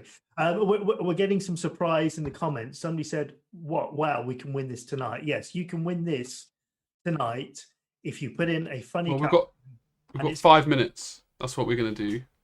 Time limit it. Time limit now. I mean, well, I need. Minutes. The trouble is, yeah, okay, let's do it. Okay. I'm going to turn this off. Yeah. So while they're doing that, the pack, sorry, we have a question. Will the pack still be available? Not a limited edition? No. The pack as itself, as it comes there in this picture, is going to be available only in a limited edition of 100 copies. Correct.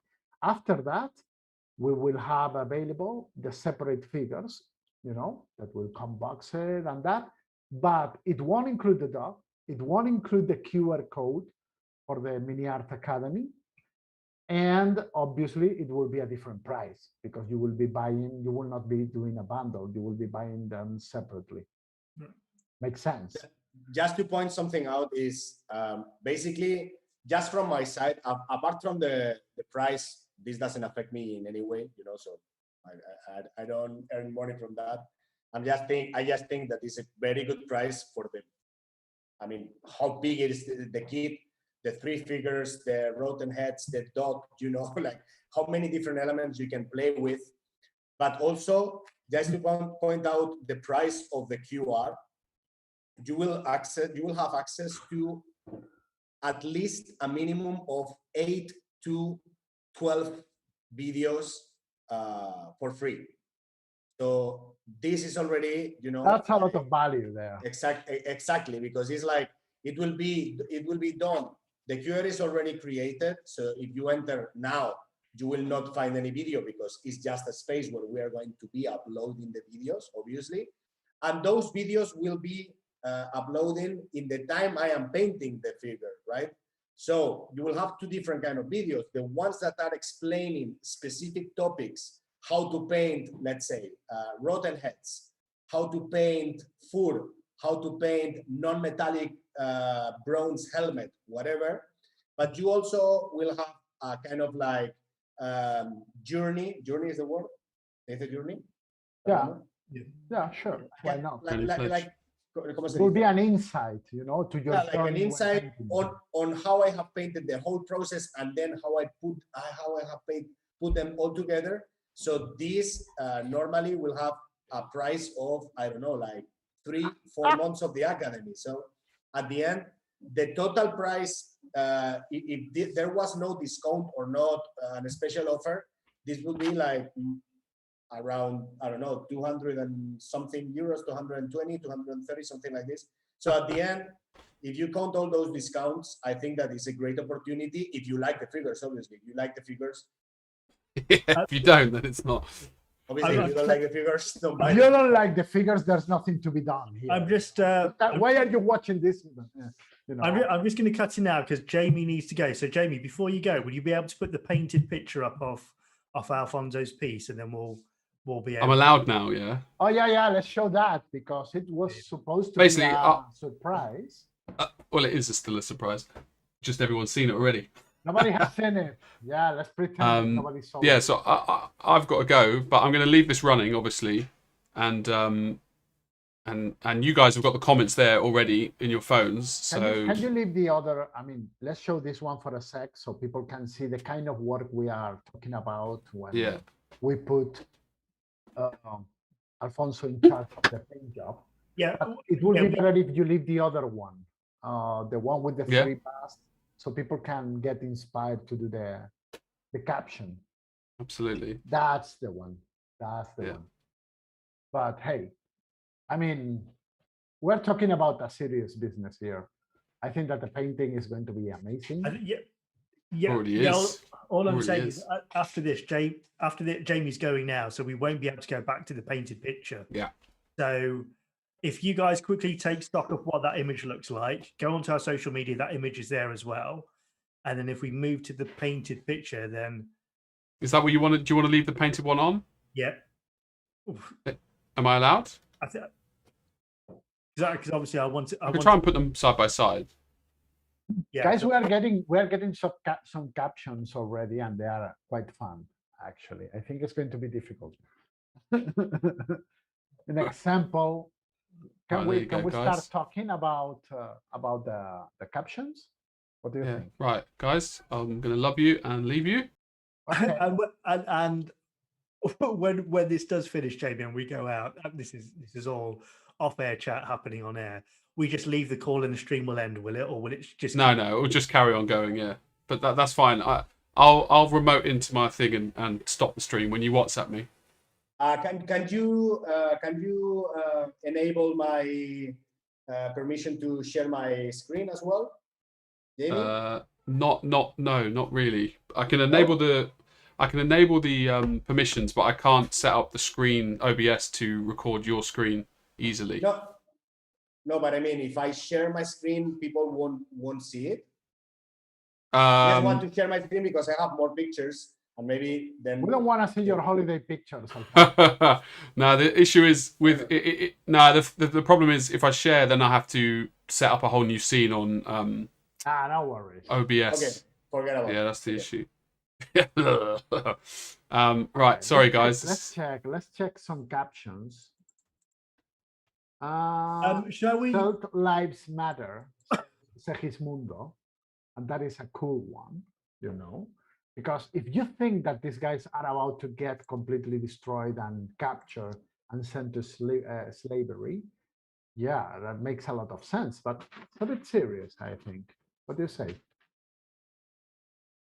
I don't know what others have come up. I'm just having a look at what others there are.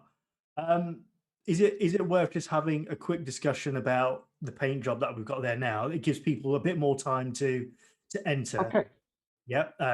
And then once we finish that discussion, we can look through and declare a winner at that point. Okay. Talk a bit about your paint job, Alfonso. Well, ask me a question. I don't want to say. I don't want to. I do not know what to say. Right now, like, what do you want me to say? The experience, or what would be the question? I mean, you've alluded to that. You catch me upside, Yeah. You've alluded to the fact that obviously you're not straitjacketed by historical references. So at what point do you look at historical references and say, that's enough, now I'm going to put my own interpretation into there as well? Because you are, for me, the artist that plays with color. You love saturation, you love bright colors.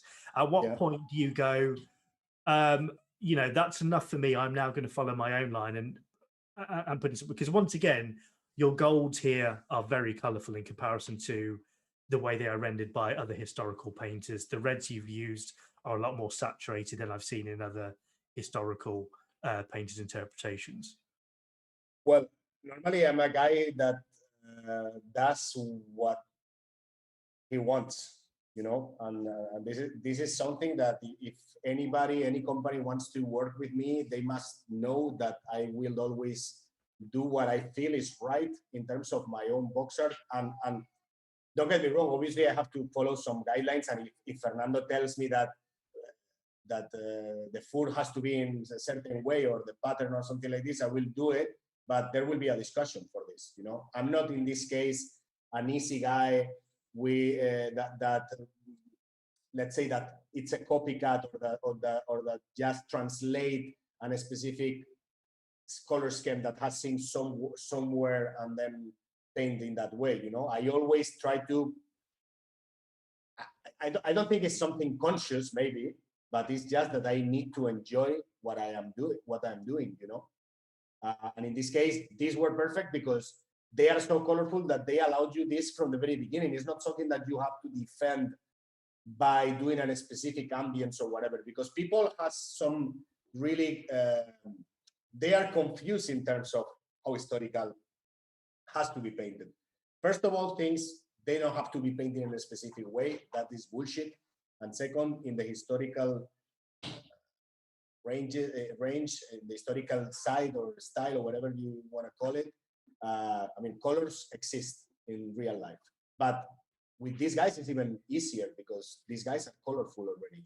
And then there was a very good influence, which is one of the guys that I name in my book, which is one of my main references and had always been one of my main references. It's probably one of my, probably not, for real, is one of my, top 3, top 5 illustrators in my life, who was Angus McBride.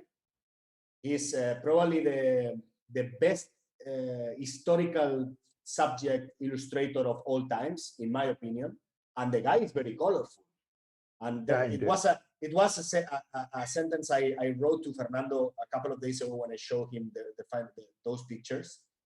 That was, I am quite happy with the result because I have matched what I wanted to do. I mean, I'm happy. I think sometimes I'm not happy with the box art. However, the box art is good, or or it matched the goal. Like, for example, the previous box art, it's an okay box art.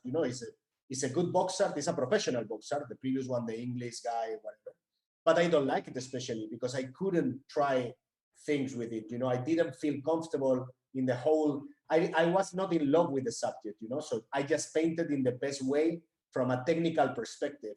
And however, people have told me, oh, this is great because it's more colorful than usual, because maybe they are not used to see historical subjects painted in that way. But they can be painted in that way because I also take references from pictures, from historical representations where the fabric is that fabric, exactly that fabric, and it's just affected by let's say, a sunny light, an ambience light, for example. And then the red is super colorful. Okay. But for example, this box art, I will never say I'm especially happy with it. But with this one, I am really happy with it because I have enjoyed it a lot. it has been very fast for for how had been my month, that had been a fucking nightmare with the move and the removal of my home and all these things. It's been something that even in a new studio that you know that I am very attached to my studio, that I need to be comfortable, that I need to be in my mood. I'm very picky with this kind of stuff. Mm-hmm. And even in a new studio surrounded by boxes, I was enjoying this because all the possibilities it gives you. And then when you see the inspiration pictures of Angus McBride, it's like, I know where to go, because this guy, it's not that I copy the guy, because at the end, I think I have my own kind of contrast, which is more contrasted than him. He works with more like very colorful, but a pastel approach to the colors, He based his artworks a lot in the ambience, and you cannot do the same without a background. It's not the same thing. But I think that to a point, it looks a little bit like Angus McBride style, a little bit. In the way how I have deal, for example, with the colors of the, I don't even know what it is, like gold or copper or whatever it is, the metallic plate, for example. Bronze, okay, it's bronze, whatever. When you think about bronze, normally you think in greens, more than like very goldenish non-metallic, because this looks also like gold. But the truth is that I have taken references from what normally Fernando always prepare a very big folder with a lot of images as a reference, which obviously makes the work much easier. But then you do your own research, It's like, for example, when I paint the Tuscany Night, also for Fer, he gave me some examples of how he imagined it. But then I picked specific characters of Italian players that I remember, that I have on my mind. So at the end, it's also your own research. What happened with this, that Angus McBride is so good, and he's so inspirational, that as soon as you see 3-4 of the most famous pictures, because also in terms of Celts and Gauls, he has some amazingly famous pictures that all the historical... That made a lot of illustrations from exactly. Gauls. They will recognize. Indeed, yeah. most of the Gauls that or Celts that has been produced in terms like barbarian tribes that have been produced for any company, Pegaso, Romeo, Models, Fer Miniatures, all of them are based on Angus McBride pictures. Many of them. Many, not all of them, but many of them, right? Well, many of them, right? So I don't know. In this case, it was very easygoing, sincerely, because it's something that I enjoyed a lot. That was not especially easy, but it was very fluent, It went with the flow. It was not something that at some point, sometimes it happens that it stops because you feel overwhelmed by something that you cannot solve, and then you have to jump onto something different and maybe return 2 days later. It's like a puzzle or a quiz. In this case, it was pretty simple. My only doubts, they were about if I should make even more contrast or less, but even the ambience, how the light comes from one side more than the other, which is something. It's not a chiaroscuro because it's more mute, it's more controlled, but I think it has a kind of like autumn feeling, this kind of like late afternoon autumn feeling when there is light, but everything is a little bit warm. And you know what I'm talking about? This kind of feeling. Yeah. And this is what I have tried to convey. I have enjoyed it a lot, sincerely. It's one of those projects where you feel great, and then you can do whatever you like. They can have rhomboids, squares, they have different lines, they can have tartans, they can have plain colors. I've seen some of them with super big, bright cyan blues, almost except of purples. I think everything, yellow. You have to keep in mind one thing, and that is that the color combination taste that we have in modern times is a modern convention. I mean, when people think about medieval knights and the Middle Ages, people think on people actually muddy, dirt, green, dark. Vikings clad in leather, that it's not totally correct. I mean, people were flashy because Exactly. in a battlefield, they didn't want to wearing look some dreamy and Yeah. like nightmares, you know. They Yeah. wanted to be flamboyant because exactly. they were And it was a very practical way to be visible in the field of battle. You know? And also like a self-recognition, because if you see Vercingetorix, one of the main doubts I had, it was what kind of color hair I wanted, because at the beginning he was brunette, and it looks right. I mean, indeed, the people who will follow the QR code videos, or the people on the academy, they will see that I started like a chocolate brown for the hair.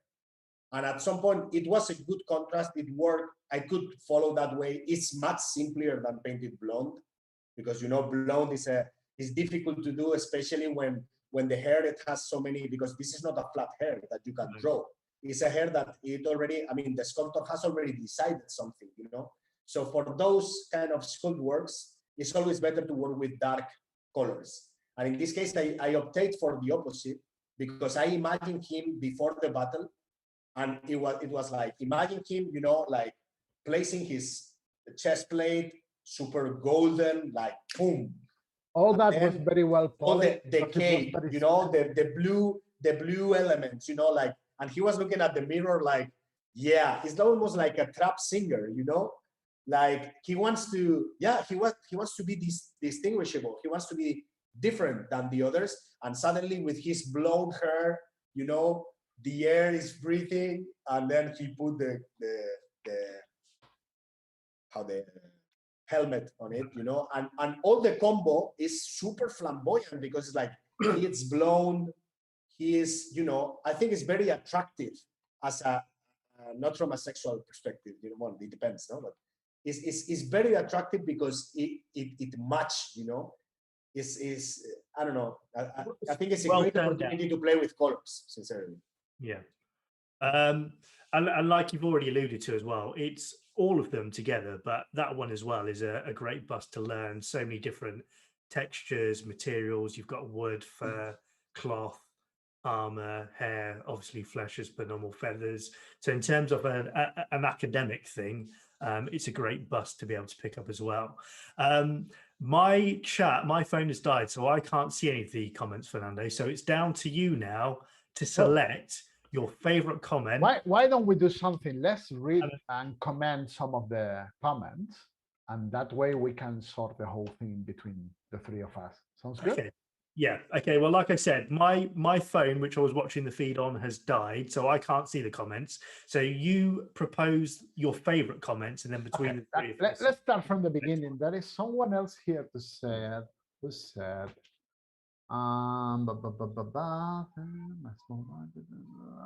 Okay, that said, third lives matter. What do you say about this one? I like it. I like it.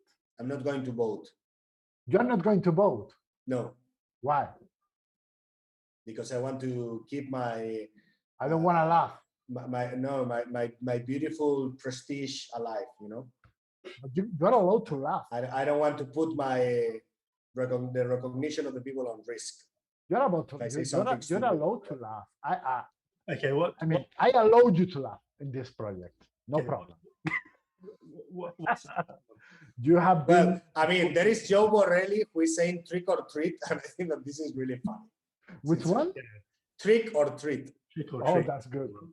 I see. Because they look, you know, almost like three guys from The Purge. The movie. You know, they look like hello, I am Vercingetorix, and I come here to kill you and all your family.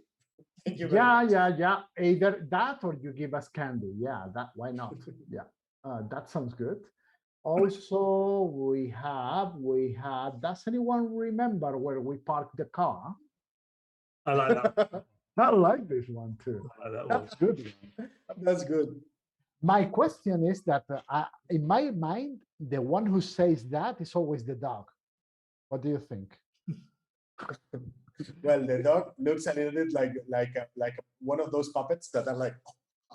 Because you see, when we were doing the research of the dog, these dogs are amazing. Have you seen these dogs? Are incredible. They're like 2 meters tall. You know, it's like they look like super funny. They look almost like a Jim Henson thing, you know. But the real. It's true. I think that Ramon captured the essence. No, definitely. It's like the dog is like that because we were speaking with Ramon, you remember? And we were saying like, well, maybe he looks a little bit like too nice, you know, like he could be more fierce. And Ramon was like, well, indeed they are like that. And he showed us pictures and it's like, yes, they are exactly like that. So it's like the worst, or not the worst, but you know, the most unexpected war dog that you can imagine in your life. Because when it comes to design something, it's like everybody will think about Dobermans, pit bulls, and then you see a dog like this that you only want to, to cuddle, you know, and then this motherfucker kills you. So, okay, another one here. What are these humans gonna give me dinner? Not bad at all. How to get ahead in navigating? But this is the same guy? No, it's another guy.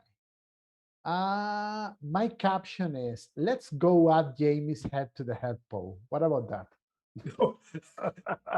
That one nearly gets my vote. No, I'm joking. Of course. No, that's a good one. That's a good one indeed. Good one, like a walkthrough. If there's a fight tonight, I'm on their side. Okay, guys, because I must leave. Yeah. Let me answer a couple of questions I've seen. Sure. Yeah, and then I leave. Yeah, Fernando, you allow me? Well, my master. Everybody wants to know, leave. but I'm a slave. Everybody wants to leave, even the ones who are participating in the contest. So please be brief. Fuck off. No, we're taking a lot of time already. So, brother, I am on holidays. You know, I shouldn't be here. I know. I had to be sleeping my baby, and I'm here answering questions about goals. Alfonso, give us a hint about how are you doing? How are you going to approach painting this one after another, where you normally sketch all at the same time and grow the project organically? Yeah, that will be a challenge. I will not answer you, Andrew. Wait, Andrew, bro. Andrew is a student of mine of Stockholm, I think, and he is a great painter. Go to check his Instagram. I will not answer you because it will be revealed on the videos how I will do this. But this is the challenge. Definitely, this is the challenge because normally, and this is something that because you follow me, you know, I will sketch all of them at once, right? So now I have done it in the other way around, which is focusing more individually and also on achieving the details and different textures, non-metallics. Normally, you know that I am not so much focused on a perfection example of each material, you know, but in this case, I think it was more like a technical approach. And now this will be like the guideline for the others. So it will be a very nice challenge because I will be completely out of my comfort zone. So that's why I'm excited about this, because now I have a challenge that is different. And I have never faced something like this in this way. So also will be a great learning for myself and better for you guys as a student of the academy, because you will see me failing and solving all those problems. And then I shut up because Fernando don't like my explanations. No, I like your explanation, but I think that we need to move to the... You haven't painted the hair on the hand? To the caption thing. Okay. Okay, so guys, I leave you. You choose the winners. That's all. Yeah. Okay, thank you very much. Thank you, Alfonso. Thanks for joining us, Alfonso, and taking time. Okay. I love you. I love you, Lionel, and I love you too, Fernando. However, there is always an arrow in your bow, okay, to shoot at me at my face. But anyway. Wow, come on. See you guys. Kisses. Buy the figures. They are amazing. And if you have not seen the figure by Marmas Clans, amazing. Yeah, we have, yeah. Anyway. They have seen it. Okay. And bye, guys. See you. Thank you very much. Take care. See you. Talk to you tomorrow. Okay. Bye-bye. Okay, Fernando. Have we got any more comments that we can throw into the hat, and then we're going to pick one? Let's check them briefly so we can get an idea. And when are these humans gonna meet dinner? I don't understand that comment very well. Just in case was lost, just sorry for repeating. I don't get that one. How long did it take you to paint this? No. The heads are from the only 3 people who didn't buy something on Miniatures Day. Interesting. Interesting. It could be a warning. Yeah, why not? I read the friend special something. My caption is, gentlemen, do you smell that? I fart. That's good. That's a good. That's probably the one that I will have done. The example you gave us before. Yeah. I don't know what. All right. Sorry, my camera's just right. Okay. I think we're gonna have to double down and pick somebody now, because obviously if you can see on the screen, you've disappeared slightly, because obviously Jamie would normally rearrange it once a guest enters and leaves. So for me, it's between let's add Jamie's head to the poll and trick or treat.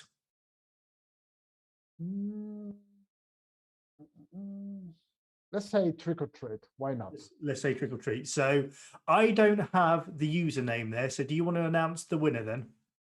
The name is trick or treat. Who was the name of trick or treat? Let me find it. That's a good one. Who said trick or treat? Must be further up the feed. I mean, I can't, like I said, my phone's dead, so I can't identify who it is from the comments.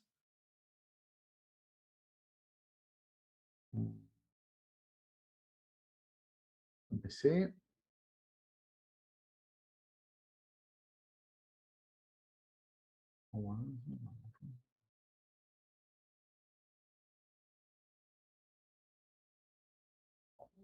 Trick or treat, Joy Borelli. Trick or treat. Okay, so Joy Borelli, you are the winner. In order to claim that, he's going to have to email he or she is going to have to email Fer Miniatures. Is that correct? Correct. We can share in a comment later on the address for the email, okay, if you want. Yeah, but so that person knows where to address. And if you are going to buy anything on Miniatures Day, we can combine the shipping to the whole thing together. Sounds good? Yeah, just in case it takes us a little while to get this loaded up and to put the email address up on the comments, are you able to give them the email address now? So the email address is I'm going to write down in the comment as well. What do you think? Yeah, that makes sense. Okay, so congratulations on that. You've won yourself you've won yourself a £175 kit for free, which is going to be sent out to you. Not only that, it's release number 0, so it's the it's a very special kit indeed. Yeah, well, as if the generosity and the price wasn't special enough, then obviously that limited numbering has made it even more special. So that's, like I said, we did talk about it on News Desk. We did say it was going to be a very generous prize, and it is. You don't often see something like that being given away. So thanks once again for your generosity. Thank you for joining us. Everybody who's watching, I apologize about the technical delays, but that was beyond us. That wasn't something that we could help. That was something that was with YouTube. So anybody who stuck with us all the way through, thank you for watching. Thank you for taking time out. We hope there was something there for you in the releases. I think there's something there for everybody. Fernando, thank you for taking time out and joining us. You, my friend. It was a pleasure to be here and to do this whole informative thing.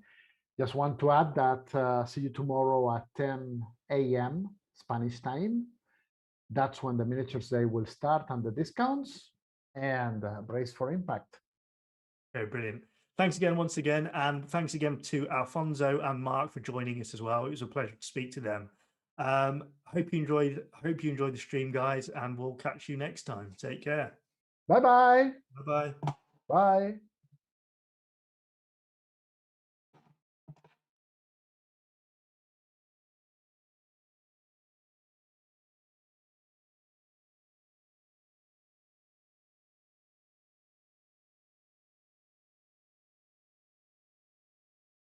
We're still live.